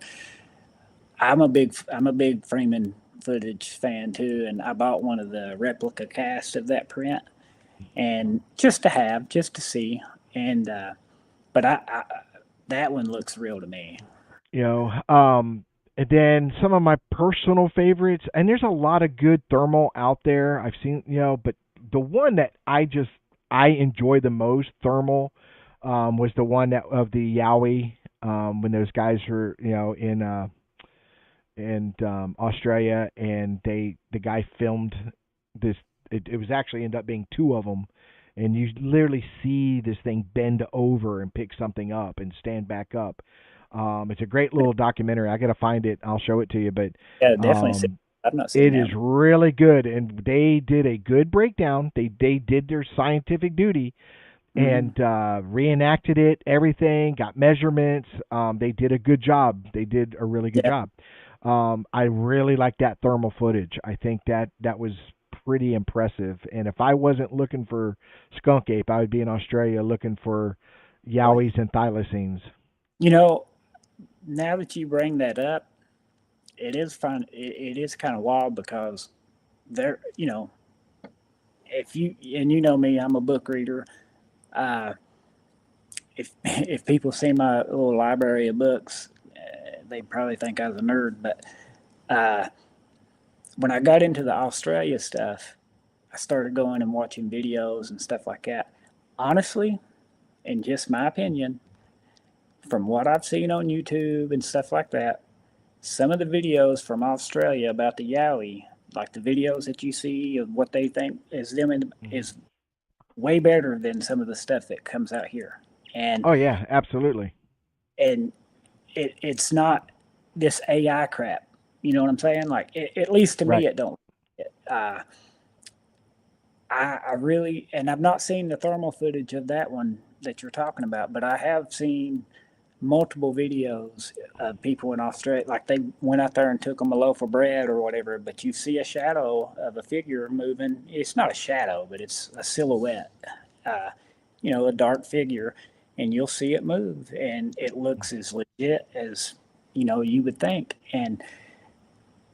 But there's no setup like they do here. You know what I Right. mean? There's no, oh, what was that? All that stuff.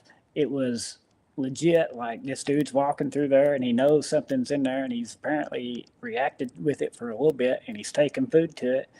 But he's doing things like taking his camera and turning it backwards, saying, "Hey, watch, something's gonna move or whatever." But it looks legit. So, uh, I'd like to see that. Yeah. Uh, but the only we had, and people can take it for what it's worth. This past spring, Lori Wade, a guy named Matt Hink, Mhm. he was camping side by side with me. They went out, and the picture that they got, I'm telling you, like it, I have it on my phone. I think I've sent it to you before. It was what looks like two juveniles, and it was exactly what they explained it had happened. And there's two juveniles in that picture, and one of them's turned facing. It's either facing or it's turned going away, but it's a body, and you see the head, the body, the arms, the legs. It's a very good picture. I mean, and for somebody who don't, he had just got that thermal like 2 days before and hadn't known really. And plus, people can say what they want. It's hard to get a picture of something that happens instantly. Oh And, yeah. you Oh know, yeah. I've done it where I've had my and you saw I showed you with yeah, my with how fast I can get right to film. Fast. yep, And it's yep, still not fast enough. Still right, not fast enough. yeah. Well, Um you take like two. I've walked up on a buck. I didn't see this buck till I was 10 feet from him. He jumped up and took off, and I Yeah, thought to myself, if that was a Bigfoot bedded down, how quickly yeah, could I get my phone up to take? I couldn't. right. I couldn't. Well, and you take, and honestly, I quit trying after a while. Uh, I just got more on, and it's not good for content, but I'm not really trying to make content. Uh, it'd be cool if I do get it and ever go that route. But uh, I get caught up into experience, just for myself because no matter what you put online, it's it's up for debate. Somebody's going to say Yep. something about it. So it's like, what's the point? So for me, I just kind of take it in, and if I get it, I get it. If I don't, and I still experience it, I'm happy about it. But uh, it's super hard to get. I mean, I get it. Uh, I even showed you when I came out there. I got that pair of glasses that have a camera like in the center of it, so it sees everything I see. But you, unless you're set up like that, even Yeah, I then, was. And then look at the zoom. Oh, My dude, tell people about the Zoom. blew me away, man. My buddy, the next day when I got home, or that Monday, I had to pick up my friend, and he's got the same phone. And I thought that he did because when you was talking about buying it and the name of it and the cost and stuff, I remember him telling me about this, and he was talking so much about the camera, and I just, I wasn't running for him to show me, so I just taking it at what it was. But dude, I don't remember the name of the phone that you got, but let me tell you, it's by far the best camera I've seen. As far as like, I mean, you're talking, you would have to buy to get the quality of this thing, one of those Nikons. It's got like the long lens and stuff. Right. Your camera, the zoom on it, if you was to ever get around something, it's caught because Yeah. it's unbelievable the zoom on this thing. You could be sitting at 100, 150 yards, 200 yards, and he could zoom in on your face, and you look. Yep. Right. I can look at his eyeballs. Oh, dude, you could tell if he had, a zit on his face or anything, and it blew my mind. So, and the point I make with that is, there's no reason, no excuse for a blob squatch photo. See what I'm No, saying? If I took a photo and it ended up being a blob squatch or something like that, I just toss it to the side. It's worthless. I You know what I wouldn't mean? put it out. I need And that clear shot photo or film. I'm actually a video guy. I don't take a lot of photographs as evidence unless it's footprints and I'm measuring and stuff like that. But I like to film because that's my goal is to catch a skunk ape in motion. what would you do if he did? Like, I mean, Oh, obviously, dude, if it's good, yeah. Because I've talked to some if people. it's good, The guy, the Todd Patrick guy that I went out with in Mayaka, dude. Every 10 feet, you got to stop. And he's a great guy. Like him, had a good time. I'll probably go back out there with him. We hiked a lot. But what I'm saying is, he takes a camera and he's got like a Sony with a 60 zoom, not compared to yours because yours is by far the best I've seen. But what I'm saying is, every 10 feet, he's stopping and taking pictures and stuff, and he's like, oh man, I'm waiting for that money shot. I'm waiting for that money shot. If I got the money shot myself, I don't know what I would do with it. Like obviously I would share it, but like, would you tell where it was at? I mean, what would you do with it? um, man, if I got that, um, I don't I know. mean, if It's it's one of got those that, things. If I it's mean, clear, it's beautiful. It's a good 10-second video. mm, Um, I'd have to sit on it for a moment and think, do I go live podcast mm-hmm, and show it to everybody? I mean, I would, if I did it that way, I would call every podcaster I know, every researcher I know, everybody and said, you got to watch the show tonight. You have to watch the show tonight. right, And then I would just go public that way on my own platform. Or do I go to Fox News, for example, first and say, hey, right, I got to show you this. I need to, because the whole world would see it and everybody would know my name. right, Because even regardless of what I film or how good it is or whatever, you're gonna have critics, you're gonna have people yeah, yeah, bashing you and stuff like that, and so you got to be prepared for that, which I am. I'm very prepared for no, that. for sure, I'm trying to help other people have thick skin too. Just right, you can't fight every battle. You just can't. You know what I yeah, mean? You present and move on. right. Well, and So that's I don't just know. what. Well, that's what I was getting at because like who would in my mind, and you don't have to mention people. I know you enough to know probably the first three people that you would call first. You know what I mean? Uh, but outside of like main news media, I don't know who. I I would probably there's a few that I Well, would I call. know a lot of people. So Well, right. But I'm saying, like, you got to pick who you think is right. You know what I'm saying? Like, I might even. What if I did a private podcast, me and you, and I handpick nothing but the top tier people that I know that I want to view this, and we have, because you could do a private podcast where yeah, it's yeah, only invited people. right, It's not open to the general public, and just do a show like that and say, hey, here's what I want to show. You know what I mean? right, right. Because, I don't know. Like I said, it has to happen first. Let's put it there. It has to well, I happen don't first, know. and I and Yeah, I, and I yeah. and I look forward to it, and I do try. I do Well, try. well, no, I was thinking to myself, it's like, what would I do? Like, obviously, I'm a BFRO person, but honestly, I didn't get into the BFRO to be a BFRO person. Uh, I got into it to get into flats, and so it's not like I hate to say it this way, like I've never met Matt.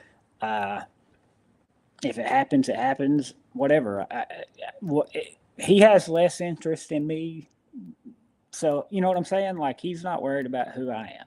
So it's like I, and I'm not saying it disrespectfully. I'm just saying like I have no affiliation to be like, oh, I'm at the BFRO. Let me hit Matt Moneymaker up and show him this. I wouldn't do that. Right. Right. Uh, but there's a few people that I have in my mind that I would say I want this person to be a part of this. You know what I'm saying? Hmm. Uh, Yeah. I would and have like my own private screening. yeah, You know. no, yeah, and I think if it's good enough to go national, why not? Like because it needs to be exposed. Uh, and part of me Well, already it does. thinks, you know what It's I mean? definitely Like, something I'm not going to sit on. It's definitely something that's not going to be somewhere where I'm old and bedridden or I'm dead and somebody finds it and says, "Oh my God, look what he found." It's not going to be like that. right, I'm gonna come out with it. I just got to do it right and figure out, you know what I mean? right, Because, like I said, the PG film was the very first film, and right, it's 50-50 if you believe it or don't believe it. right. Freeman footage, I think, is a very good footage. It's I do too. still 50-50 if people believe it or don't believe it. Right, So even with, I'm just saying, in today's technology, with how good cameras are, there should be they, no reason for any blob squatches, blurry squatches, or anything like that. And if and everybody should be having quality stuff. Granted, like Wandering Sarah had mentioned, that's one of the things we mention all the time. We deal with AI, we deal with all these artificial stuff that comes out and stuff like that. And even me, I use AI to for purposes, different purposes, not for proof, but purposes. right. Like let me Yeah, put I'll this up clear a here. picture up with it. Like I put this Yeah, one up every once in a while because I love that picture, dude. I yeah, I tell people, is it, do you, when you have a sighting, is it more A, is it more B, is it something in between, Yeah. stuff like this. Like this is one with more hair, one with less hair. Mm-hmm. um I We talk about AI. We talk about people lying and saying, "Oh, I found this photo in my great grandfather's dresser drawer," and there's no way he's lying, and they didn't have AI back then. Well, they do now. Here's a picture that looks really old that I made through AI. Here's one with people in it that looks really real. See what I'm saying? Right. Um, Well, when I you know, first started seeing those come out, I thought, man, what is going on? And then I realized, that, the AI thing, because like I'm not a computer person, so when I first started seeing these, I was like, wait a minute, no, there's no yeah. way, you know. So I use AI for certain things just to, prove points or something like that. Um, but yeah, it's filtering when people present AI as evidence. That's where I have a problem. And Sarah hit it right on the nose. That's where it's a problem, is when you present it, As this evident, photo or this video or this whatever, and it's all AI. You know right? that bothers me. Yeah. Because you're a liar and a hoaxer and stuff like that. And I'm going to start calling those people out. I'm just saying, Well, if I, I'm a nice I guy and everything else, but I'm getting really tired of these hoaxers and liars, man. I just, God Well, dang, and some of them are so obvious. well, I seen today that guy who says he has one, and he had it spread out on a table. Or I don't know who he is, but Oh, yeah, that's Peter. Let me explain something about him, okay? He is, listen, and people send me stuff all the time and say, "Oh, look, he's got his head, he's got this, he's got that." But he is a comedian. His day job is a dog trainer. That's what he does. In daytime, he's a dog trainer. He's a comedian. He's been trolling for fun the Bigfoot community for a few years now. That stuff is not new. He's also done some other. You have to really do a deep dive on him. The guy's just, I get his humor. He's just trying to be funny. I well, get it. It's all bullcrap because all of a sudden one day he comes out with a Bigfoot penis. Now, why would you save that in your freezer? Ask yourself, why would you save that in the freezer? yeah. Well, that's funny. Well, I mean, if you look at some of his, like I've only seen one or two, but he's not looking like he's serious. Like the one that I seen today. He's not serious. He Spread talks out about on having table. sex with them and being raped by Bigfoot and stuff. He's done a lot of jokes, guys. He's funny. That's wild. I, He Now, here's another one that's popular. Sonny Vader. Sonny Vader has a lot of videos that it's kind of funny how that camera is at the right always spot at the centered right right on time him. every time. Yeah. Right there, man. And but here's the funny thing, and I'm going to defend Sonny Vader a little bit, okay? Yeah, all his videos are BS, guys. Sonny Vader, Sure. all his videos are BS. They're good. He It's a does a good good costume. job. Yeah. He does a good job. But it is fake. There's been some deep dives in the past years ago. It's definitely fake. But let me tell you something with Sonny Vader is you never see him and you never hear Sonny. Yeah. See what I'm saying? It's just a video, and that's all you get. So he's not claiming anything. Yeah, that's true. See what I'm saying? He is not claiming anything. So on his defense, he's putting a video out there, and you take it as you wish. You know what I mean? And he's trolling you, and he's laughing because, he might be making bank off everybody watching his videos. But he's not claiming anything, and it is entertaining. There is an entertainment portion of Bigfoot, guys. There is. There's the entertainment side of it. You go back to the one where, he had the fake camp set up, and it's back there throwing logs, Everybody was like, ah! But, dude, everything that he does, it's perfectly centered, and it walks by the camera and all this stuff. Always. And the Bigfoot comes in and destroys the tent. Right. Remember that? Yeah. And people was like, it has to be a Bigfoot. They couldn't throw a log like that. And I'm like, come on, people. They some light deadwood. Yeah, the log one. Yeah. Yeah, and I was just like, all of it's fake. But again, I agree with you. He never says anything. He never claims anything. He just puts the video out there. And I'm quick to criticize his videos and say they're fake. But I'm going to defend the man because I am about being truthful. I get you. He's not claimed anything. He's not claimed anything. He just puts a video out there and lets it run. That's what I mean? But somebody who verbally says, God, what is this guy? Something outdoors, country outdoor, something.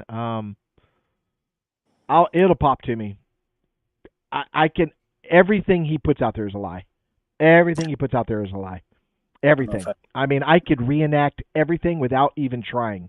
You know what I mean? I mean, he's making it so obvious that it's not real. Like there's this one where he's in a tree stand at night. Okay. Right. And then he shoots. You hear a noise, and he shoots. And then he's tracking this thing, and he's like, I don't know what I shot. I heard so. I don't know what I shot. Right there, I'm like, then why'd you shoot? No hunter who deer hunts or anything like, one, we don't deer hunt at night, but two, we don't shoot anything we can't see. He sounds like a poacher. Yeah, yeah. I said, yeah. You Yeah, just openly admitted you poached right here on your camera. You know what I mean? It's right. all fake. He Yeah, does these things, right. and he's got this gifting rock, and it's kind of funny. He'll film it. The rock is there's nothing. I'm gonna put this stuff here, and he's showing putting stuff on the gifting rock. He said, all right, well, we'll come back tomorrow and check it out. Oh, dude, it's simple. As I'm walking away, I shut the camera off. I go back. I pick everything back up, put it in my pocket, and then the next day I'm going to film again. It's Yeah, that easy to fake that. Oh yeah, man, I just came back this morning and it's gone. See what I'm right. saying? It's No, I gone.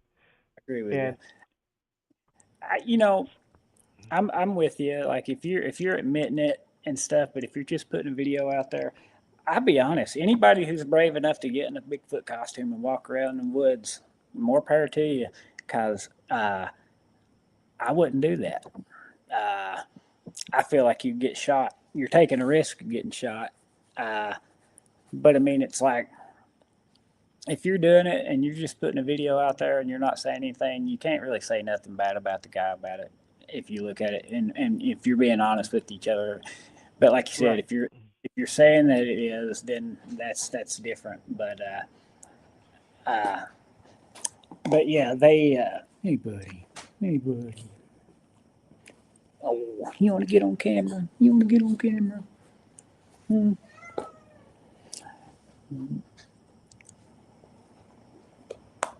Yeah, I was told my dog he gets upset. He gets upset, and so I was trying to hold him, and Yeah, then he got all squirmy. The mine just rascal came. didn't get his.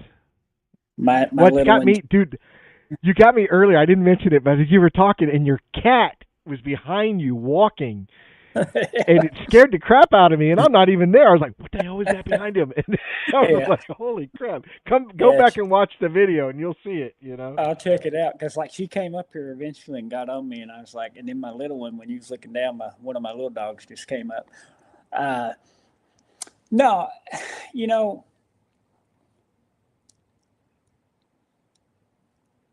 I don't, I don't know a lot of the names to these people because I just don't. I got my group that I watch and the groups that I watch and pay attention to, and that's about it. Like I see some of these other ones, and I just don't get into them. Uh, like I enjoy Flash of Beauty. I'm not saying I believe everybody that's on there because they do two sides. Uh, Right. I like the Salus Sasquatch. I really like their stuff. I like Small Town Monsters. They're probably my favorite. Hellbent Holler is good, but you know, it, what I like about all this is Bigfoot's becoming a bigger thing now, and Yeah. Well, it's it's like I said. There's Mike just jumped in. Hey, the Mike or Christine. Hi to y'all. Um, oh Mike. so what we were talking about before you said that? You just made a comment, and then I Oh, got about groups sidetracked. that I like the Salus Sasquatch and about how it's getting popular. Oh yeah, the Bigfoot industry it's a $1 billion industry, but it's not a $1 billion industry as far as research and stuff like that goes. It's Right. merchandise and different stuff like that. And unless you got big money, you can do a Bigfoot movie or something like that. They always seem to be pretty popular. Um, But I think as it's far as researching and stuff like that, there's no money in it at all. You know what I mean? well, but Um, back in the 70s and stuff with the guy I was telling you about, Robert Morgan. There was some good videos back then about similar to what people do now about getting out in the woods and doing research, such as small town monsters and stuff.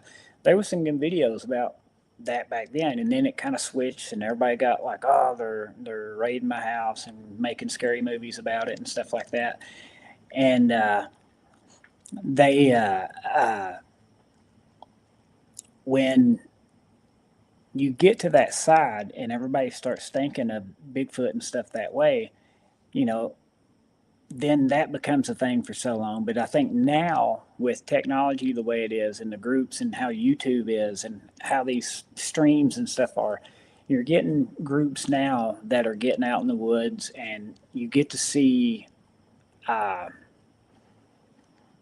I guess, just a different side of, you don't get to, it's, I think it's getting to the point where it's starting to push the scary out a lot of it. Not all of it, but Right. like, uh, there's so many ways that they could do it that I don't understand why they don't. I mean, I do, but it's like you could still make a good Bigfoot documentary that's true and honest, and get you might not get as many views or many as a scary one, but the ones that you do get, like, I don't know, there's just more respect in being honest with it for me, and I think that Yeah, you're and starting I to think what's that? you're you're finally starting to be able to see groups that go out and expose that. Like Right. what we were talking about with small town monsters. You don't see something every time you go in the woods, uh, Right. and I'm not saying that in a bad way, but I'm saying you're able to expose the lie of every time you go in the woods, something scary or a Bigfoot scary, and it's becoming more popular. There's so Yeah, many young and I into think it. a lot like with Small Town Monsters. You ever watch the Y Files? The Y Files. I've watched so much of their It's a stuff. great show. It's a Y Files is great. It's not about Bigfoot. It's a bunch of different stuff.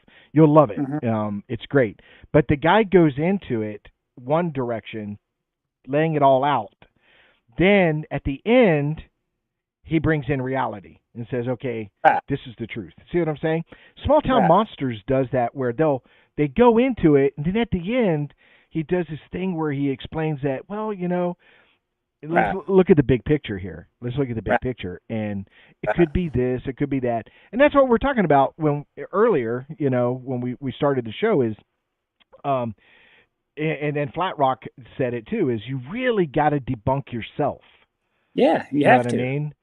And And and to be honest with you, and I've said this story 1,000 times, I'll say it again.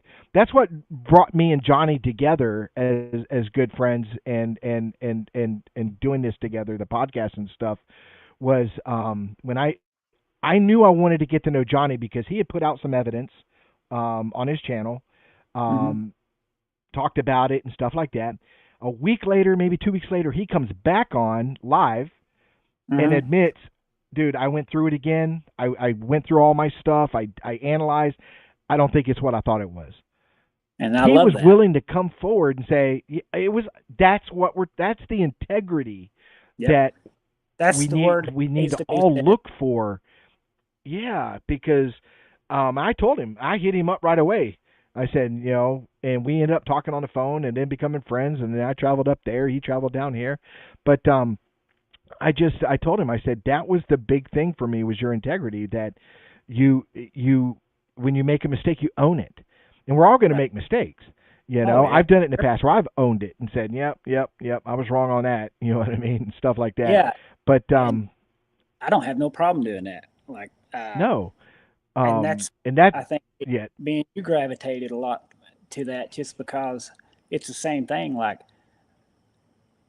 I have to make sure, me personally, that, and we've said it before, that Bigfoot should be the last thing that the conclusion is.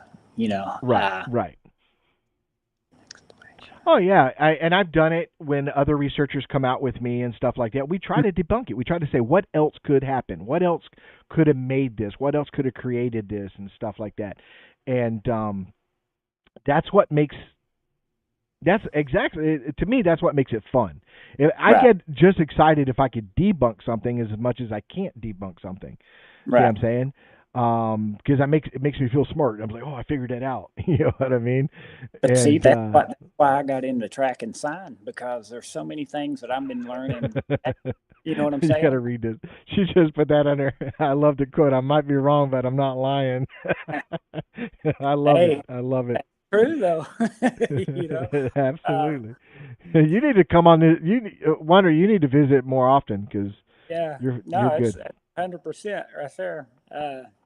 But it's true though. I mean, you know, like we have to be willing to go in there, and if we see something, great, but be able to look at it from all angles and then Hmm. determine. Don't jump into it, and that's just the way I don't try to. I never try to jump into that. Like, you know, I think I sent you the picture when I was up there hunting. You know, there was a print that was more than likely a bear, but it was definitely a print. It probably was a double step of a bear, you know, and it was hard to make out, but it definitely had toes, and it was just unique. But I can't jump in there and say there's a Bigfoot because I didn't, you know what I mean? Because like Right. it did make me curious because I think that there's one on there, but it wasn't enough to sell me that it was a Bigfoot. Uh, Yeah, it, it's like me, and everybody who's followed me for a long time, not just on the podcast but on my research channel. Um, I've never once, not once, claimed Bigfoot anything, and I've had some great experiences. I've had some stuff that I'll always cherish and say, wow, that was interesting. That was great. That happened. And sometimes I look at it like it was either two things. It's either I was not alone in the woods the whole time I was out there by myself. There's another person out there watching me the entire time I was out there and mm-hmm. decided to come into my camp, or Right, it was something else. right, See what I'm saying? yeah, Um, but I never claim anything because I didn't see it. I didn't, right, I just don't know. Like I got vocalizations. I've recorded throughout the years some great vocals. I can mm-hmm. say these are great vocals. These are very interesting. I don't know what they are. You Right, know what I mean? But I'm right. not claiming it's a Bigfoot howl. I'm not going to sit here and say, "Oh, this is Bigfoot." I've never done that one time. But see, and again, and I know I keep saying it, but that was another reason. There's so many reasons I got into track and sign, not just because I wanted to be a tracker, but oh, she's from the UK. That's a Yeah, hey, now that's we awesome. that's awesome. Wondering that you're in the UK. I give you thumbs up. Thank you for being up this late and watching us. You got Yeah, kudos to you, Sarah. Cute kudos because Sharon, the other one that comes on the show, take a she's bow. in what? God, where did I say she? I always forget where she's at, but she's over there too. She's not. She's in Right. not in the UK, but she's in a European region. So God bless you guys. God Hey, bless you let me guys. ask her. I wish I How could is change the time of the show specifically for y'all, but just a quick what's question that? for her? How big is the Sasquatch thing in the UK right now? Do you all look more towards America or do you look towards Australia? Like, where do you all in UK? Because I know it's starting to get popular and stuff over there. It probably already has been. But where is the main place people in UK look for Sasquatch stuff? Did they look? You know, where do they go? Do they go to Asia? Do they go to America, Canada? Like, if you understand what I'm asking, like when they get Just on, give us the whole lowdown of Bigfoot in the UK. yeah, like when Come on, Wandering Sarah. you I'll get on, put the link in here, and you can come on the show right now if you want to. yeah, Just yeah. send me a thumbs up if you want to be on the show right now. I will send you the link right now, and you can talk about the UK. Tell us about what Uh, y'all think about Bigfoot and stuff like that. I'd love to have that kind of information. well, and that's kind of what I was getting to. Like somebody in UK, if they're interested in Bigfoot, where do they go to search for it? Do they search for it there? Do they go Right. to stuff in America? Do they go to Australia? Like, or is it just all over? Because I know I've read reports, and there's some people that say that there's no Bigfoots in Europe and stuff like that. But I, I have to say that with all the stuff that people have showed, I think why wouldn't they be in Europe? You know what I mean? Like, I don't know much about the UK because, well, like I right, said, when you think Bigfoot, you don't think the UK, and I right, don't know how much force they got there. I don't know how much, um, you know, are they building as quickly as we are here, where land is right, disappearing fast? Hmm.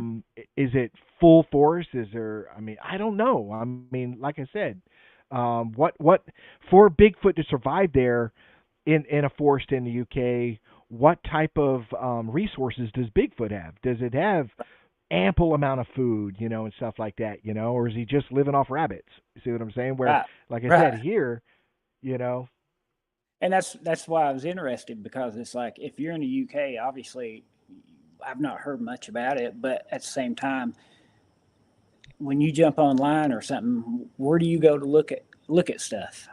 Like, do you say, "Oh man, I'm really interested in the alley," and I do most of my research there? Or that's kind of what I want to figure out, because like I well, she know. said she did respond. She says, "I can't imagine cryptids being able to hide in the UK. Our forests are not that big." Right. That's a good Okay. point. She knows. Well, You're the I, insider there, Sarah. You know more than we do. I You're the watch. expert. Well, I watch a guy on YouTube. Yeah, I think his name's called Grizzly Gal or Grizzly something. He's a guy. He takes his dog and he just goes out and camps. And I've heard him talk about stuff in Europe, because he camps a lot out there. And he was saying sort of the same thing. There's not a lot of forests that people go into out there. And Right. so I'd like to. It'd be interesting to talk to her and find out, you know, what got her into it, where she goes to find information, stuff like that. Uh, Hey, let me answer her. She says, I search on YouTube for Sasquatch or Bigfoot and then hit live to find live shows like this. hey, Well, let me tell you, Sarah, stop doing that and just subscribe. Just subscribe. Hit that notification bell and you'll see us when we're live. no, yeah, But it's great. we do a show every other week. We don't inundate people with a show all the time. We do one like every other week. So, and sometimes No, we have a guest and stuff like that. We do interviews and stuff. So enjoy. no, no, it's great to see, somebody up from the other side of the world listening to two people ramble about different theories. uh, uh, but So maybe this week I'm back over 500. Thank you, Sarah. You're awesome.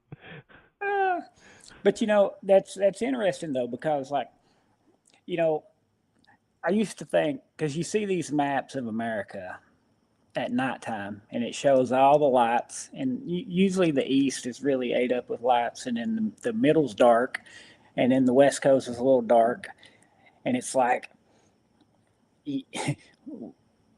why wouldn't they be in the center as much as they are on the east and west? But then I started looking up rain patterns and stuff like that, and so I don't know, man. There's so much that I could. Well, I think that's why I really think the weather has a lot to do where their populations are because if you look Mm, at the Pacific Northwest, it's a rainforest. They get a right. lot of rain up in the Pacific Northwest. Look at Florida. We're Hmm. third in sightings from Yep. Northern California and Washington, Oregon area. We're third. And what do we have? A lot of rain here. We have a lot of That, weather. See what I'm well, saying? So and that that's what might play something into it. and you look at Kentucky and that area of Appalachia.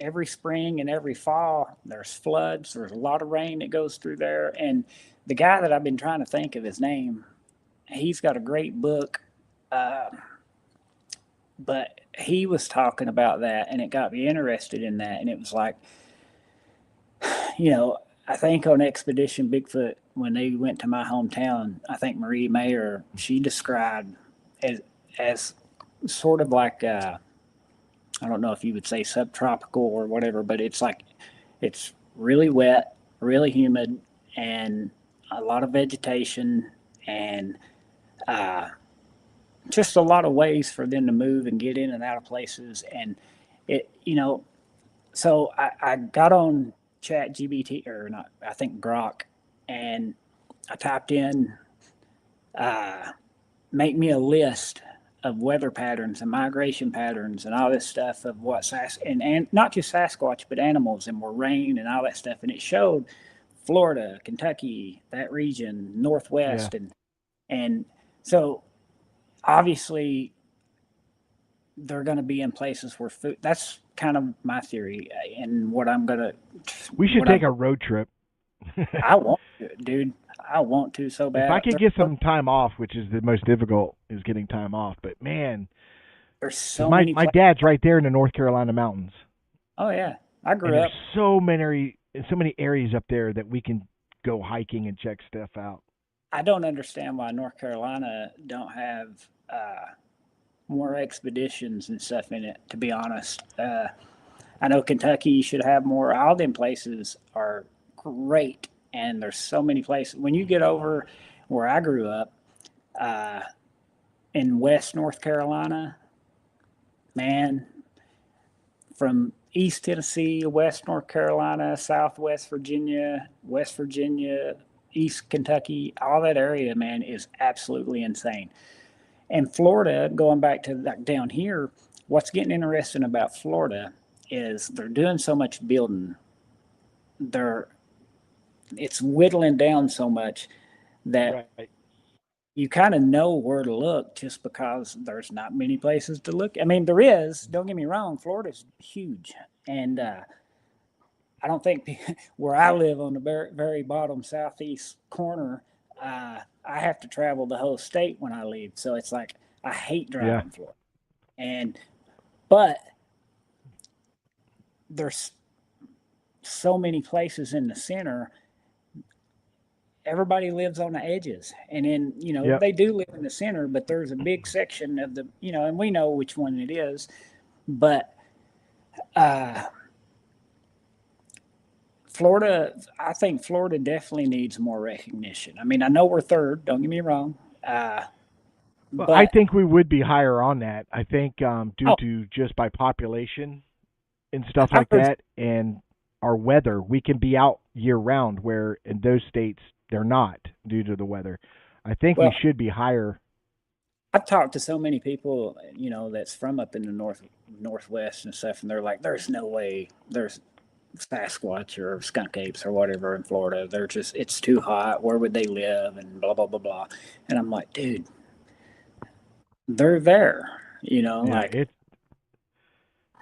I massive. don't know. We have massive forests here, Mm-hmm. swamplands. We have such an amazing ecosystem here, Yep. with a huge population of animals in the state of Mm-hmm. Florida. Yep. Huge population. I was riding down the road. I'm in Central Florida. Well, I'm considered South Florida, but I consider myself Central Florida. Literally driving down the road, not far from my home, and guess what I saw in a wooded.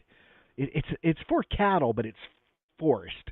The guy never cleared it for cattle. He just lets them roam in the forest. Mm-hmm. A flamingo, Huh, really? friggin' a flamingo. Yep. I've never seen one down So here, and that's that's crazy. Florida for you. Yeah, yeah. I mean, uh, going back to I'm I it's hard for me to say it's exciting 100%, but you know, my kids were there and we all seen the same thing, and it was in Central Florida, and Florida's pretty wicked, dude. I don't think it gets enough credit for that. I mean, I'm sure it does, but I mean, there's a lot of places that just people can't get to easy, and it's like, why wouldn't something like that be out there? Not saying that that's the only reason I think they're there, but I'm saying that there's a lot of places it's hard to get to that I don't think people understand how hard it is to get to. Uh, So you know, it, I'm sorry, it'd be like, you're glitching really bad right now. oh, my bad. Uh, I think everybody thinks mountain regions and stuff, and I get that 100%. And I agree that they're there, but I think Florida has so much stuff for them to be here and not have to. Yeah, it's hot, but who's to say they ain't set something up for that? You know what I mean? Like to stay out and stuff like that. But it's like they could live down here and survive as long as they wanted to. Besides the building, if the building don't stop, uh, if the building don't stop, we ain't gonna have nothing anyway. Right. Uh, but I would be interested in I can go from my research area and walk multiple counties and never be seen. right. Well, with me and Michael Noga was talking about that, buddy that's in the Squatch in Florida. We was looking at a map because I took a map of the area that's up there. I had it made, a topographical map, and but if you look at a topograph, you don't even have to look at a topograph. If you look at a satellite map high enough up, there's ways that you can go all the way through Florida and not be seen, and I think that's what they do. I think there's Yep. pathways, and it's people's like, it's too popular, dude. If I can look at it and see that there's a way to do it, they can do it. They talk about, like you said with the Panthers. There's 200 in the state, but they travel, dude. That number can change on a daily basis. You know what I'm saying? Uh, I know that there's a few on the property that I hunt on. We seen one. It was a young one, but we seen one 2 weeks ago, and same thing. It popped out of the weeds, ran. I didn't have enough time to take a picture of it, Mm. uh, but we've got them on trail cameras eating hogs. But it's one of the videos that we got up there, dude. If I can find it and send it to you, it will blow your mind. There's a guy turkey hunting, and all of a sudden it's just wicked screams and hogs and all this stuff, and he's sitting in a blind, a ground blind, and within 15 feet of him, this big old panther is on the back of a hog trying to take it down, and this other panther comes out and attacks that panther, and they're fighting, and this hog gets away and then runs off while and this is like within 15 feet of this guy, and I'm just sitting there thinking, good Lord, that's crazy, dude. And it's a absolutely insane video, but they travel all over the place and barely get seen. So Yeah, we I know it. mean, we say, I wish everybody would, I mean, because I get this argument a lot. First of all, when we talk Florida Panther, everybody just the word panther, people say black. They think Black Panther. Right. A Florida Panther is a mountain lion. Yep. There's Right. no difference. 100%. They are identical. A Florida Panther is a mountain lion. Florida has mountain lions, even though we don't have mountains. We have Florida Panthers. It's the exact same thing. Well, I've had people call me a liar. There's no panthers in Florida, dude. It is without question. It is scientifically proven. I mean, you can go back forever. There's pictures. There's videos. We see them dead on the side of the road where they get hit by a car. But they're mountain lions, is what they are. So if you're in California, Texas, or any other place that has mountain lions, that's what we have. People used to correct me so much on that when I came down here because where I'm from, mountain lions. That's what we called them. Mm-hmm. Yeah. So anytime I'd talk about them down here and say a mountain lion, they're like, no, it's not a mountain lion. It's a panther. And I'm like, yeah, because I'll like you said, I'll have people say, well, we have mountain lions up here. We don't have panthers. They don't. Panthers don't come this far north. No, you have. They're the same thing, dude. They're the same thing. If you have a Florida Panther that finds his way through Georgia, up to South Carolina, up to North Carolina, he's just traveling. Maybe he's taking the Appalachian Trail. I don't know. Right. It's all of a sudden he's a mountain lion. He's no longer a panther. Right. Right. Exactly. You know what I mean? Exactly.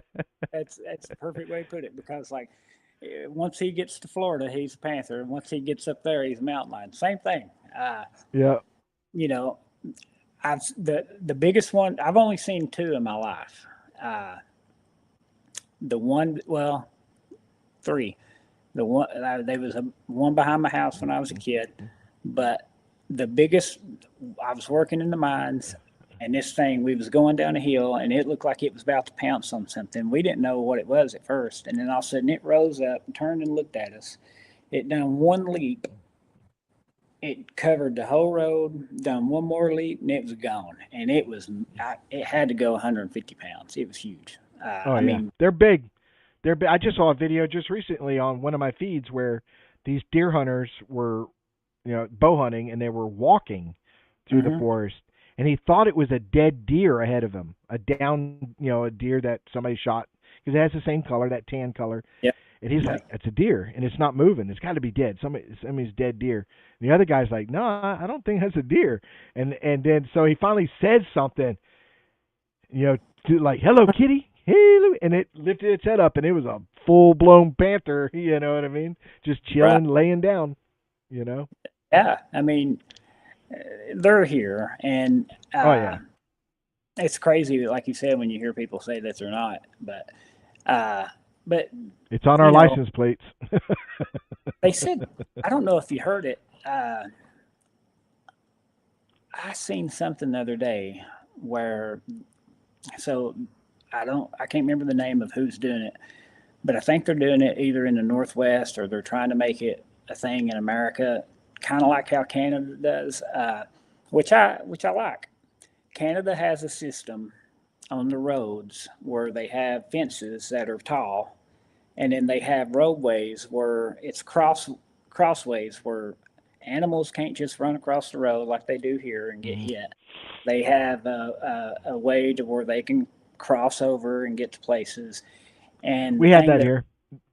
well, the thing that I seen was they're starting to put these certain cameras up to detect, and they're saying that if they can put these cameras up in these areas and never see a Sasquatch cross, then it proves that they don't exist. And I'm just like, man, you know, I get what they're trying to say, but you can't do it that way. I mean, Yeah. they're trying to say that if they can funnel all these animals in, which don't get me wrong, I like the setup because I don't like animals running across the road and getting hit all the time. But it is what it is. But by doing that, they're trying to say that if we build this and set up this system and it funnels all these things in this way and this thing don't come through, then hey, how do we know it's Yeah. real? And it's They they've have been those smart. giant concrete culverts that go under the road, so they can cross the highway underneath. Right. Yep. That's how Yep. the things in Canada are, but they have the fences. But it's like, dude, they've been masters of getting away. So it's like they're not going to Yep. just go in a little funnel and be like, all right, you made me a roadway, I'm gonna take it. Uh, but I feel like if America really wanted to do this, and you have groups out in the woods daily, all the time, looking for, it's like some of the money that they spend on nonsense, if they would put it into this, I don't think it would take long to prove, but they won't, you know. No. Well, So and that's the biggest conundrum. We're all self-funded to do this thing. We're not going to get funding from anybody else. It's not like some rich millionaire is going to call me and say, "Hey, I'm going to fund you for 2 years or whatever to go look for it'd be Bigfoot." It's nice. just Don't not get going me to wrong, happen. It it'd be would be nice, great. but it I ain't don't gonna have happen. sponsors call in and say, "Hey, I want you to look for Bigfoot, but I want you to wear my hat." You know what I mean? It's just Right, things like right. that. Don't happen. I'd love for it to happen. I'd love to be able to do this and make money and stuff like that. But we're self-funded. That's all it is Well, to it. I've only seen But what the guy in Canada. He was a millionaire that done that once. But the thing is, or I think it might have been Alaska. But they spend so much money on stuff. For me personally, I think it's like anything we find. I just have a feeling that they already have it, they know it, and they're just not going to expose it. That's just how I feel. But for me personally, it's just fun, and I like to get out there and do it. And hopefully, I'm like you.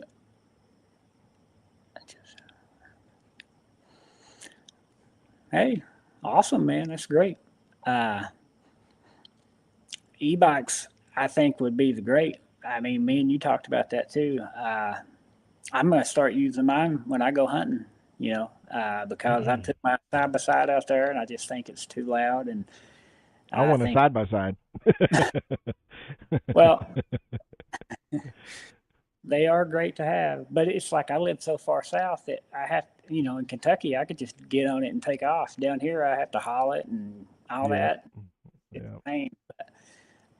I think e-bikes will be a big play in it too. But we also said drones was going to be a big thing, and uh, don't get me wrong, Yeah, I think my drone drones. has a purpose, and I use it for certain purposes. But it again, it's just a tool. It's not a do all tell all. You know Well, what I I mean? know, It has its but limitations. I'm saying like with all the satellites that are in the sky that film the Earth and all that, if they really wanted to expose this, they could spend money. Uh, no, I agree, man. It'd be great to get sponsored by like a e-bike or just anybody, really. Like you take Miguel from Sasquatch Theory. People donate stuff and all that stuff to him all the time, and that's amazing. I'm thankful for people that do that. And Yeah. but but if the government really wanted to solve this, they could. You know what I mean? I just don't think they want to, or they do know and Right. won't about it because they spend millions on nonsense every year, and you could take that money and put it into this and solve it. I think very quickly. I don't think they will though. Not probably. It's probably going to be a timing thing. When something chaos gets Right. going, look, here's a Bigfoot. you know, uh, Yep. but yeah, man. I Well, we've been mean, going almost 4 hours. yeah, I pushed through because I told you earlier, man. It's been a heck of a week. My aunt died. Uh, I got Mm. hacked in with the bank. Somebody's using AI and called in and apparently changed our address and stole our bank cards. And it's been, I've had a week, dude. And Wow. That it, sucks. I hate a thief, man. And Oh yeah. Oh yeah. I can handle a liar. People I talk to, especially my other officers and stuff in the past, and we talk about it. I can handle a liar. You know what I mean? Because once you know somebody's a liar, you okay, know, now the ball's in my court. I either believe anything they say in the future or I don't. I yeah, make that determination now. I already classified him as a liar. I just got to determine if I'm going to believe him today or not. But a thief, nope, nope, done with it, well, done with it. I the learned way that I lesson really quick and really young. Oh yeah. Well, the way I used to do it is I'd set stuff up without them knowing, just to see, and it tells you a lot. And but I I build cases on people. If I catch you doing something, Yeah, I'm not gonna call you out the first time. I'm gonna build that case for a little while, and then that way I have more. When I say, hey, well, this happened, and uh, yeah, we'll definitely come up there for sure, dude. I need to get up there anyway. But that way, when I say this and you try to rebuttal me, I'm gonna say, "Well, what about this?" And right. but a thief, no, no, no, no, Nope, yeah, can't deal with a thief. no, You know, you're going to steal from me and has no, it to you it's worth a 6 pack of beer, whatever you're going to use that money for, whatever you're when you steal it and sell it, and it was priceless to me, priceless. yeah, And and in the last couple of years, I have lost things. Somebody has stole from me, and I lost things that were so important to me that I've been holding on to for 35, 40 years. Gone, man, gone. You know what I I mean? A yeah, framed flag from Afghan or from Iraq, um, flown on the 4th of July. You oh know what I mean? And dude, had it. It's all boxed, framed, everything gone. My shellback certificate from the Navy that I put in a right, really nice frame, gone. yeah, Challenge coin collection, gone. I And lost. almost monthly I go to look for something and realize that's gone too. You know what I mean? So I had, I think when I used to have all kinds of state track medals and all that stuff, and I had so much stuff. And then when I came back from Iraq, I brought a bunch of stuff with me that I had in storage, and I think it was like my parents' storage room, and I didn't know that they quit paying for it to let it go because they were in a bind, and I didn't know nothing about it. And when I went to, hey, I'm gonna go get this out of storage, they were like, "Oh, we don't have that no more," and I lost absolutely everything I had Yep. military, and it's heartbreaking, but It is. uh, but it is what it is. Move on, and That's it. I mean, I can't take it with me when I die, you yeah. know. So, but But yeah, Squatch in Florida. I mean, I'll be up there, and we'll all yep, have to. we'll plan something, and then because I don't know, you'll probably take 75 up. Oh, I don't know. me? Yeah, We'll work something out. Yeah. yeah. Anytime I go up to that area, I go 75. But yeah, we'll definitely meet Yeah, up you'll because take Alligator Alley across and then 75 straight up. Yep. I need to get up there anyway. I've been trying to. It's just everything that's been going on down here and stuff. I mean, I don't talk about much of my personal life or anything like that. And personally, my family is great, but just a lot of stuff that's, just kept me from getting up there. It's a long drive, and I have to plan it right. And Well, like I said, this weekend we got together last weekend because mhm. we both had free time. This weekend, of course, had this show, and then tomorrow I've got to do that thing with Small Town Monsters, so I'll be with that. But next weekend, starting on Monday, I'm going to try working with that one guy in Sarasota that we had on the show that had the Oh, recent sighting, and yeah, need to meet up get with with, him. yeah, we need to get with Yep. him for sure. And if Because we can do that next weekend or something real soon, I'd love to knock that out. yeah, I'm So excited for that. Yeah, we need to get on that because yeah, that's I'm going going to to be, reach out to him. yeah, awesome, dude. Uh, Anything else before we head off? no, I think I think every time we get on here, we end up going 4 or 5 hours. I know. And 2:30 at 2:30, I was reminding you. Well, it's 2:30, Frank, and No, I know. and then we I was went just like, another hour and a half. yeah, So and honestly, I've been feeling bad, and I was like, I even messaged you, and it's like, I don't think I can go long tonight, and I've tried to push through it, and it's been good, and just but letting yeah, everybody know the cure for constipation or anything like that is watching Sasquatch Unredacted. that's true. Yeah, right. But yeah, man, it's always a pleasure getting with you and talking with you. And I mean, I know tonight we was just, I mean, basically on me too, because you're more structured than I am.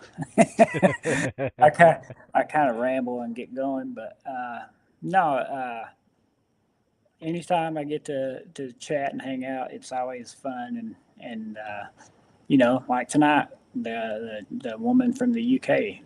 That'll be an interesting conversation if we can ever make that happen. Because I'd like to learn about that. Like Right. I'm not in it to be a know-it-all. I'm in it to learn. So uh,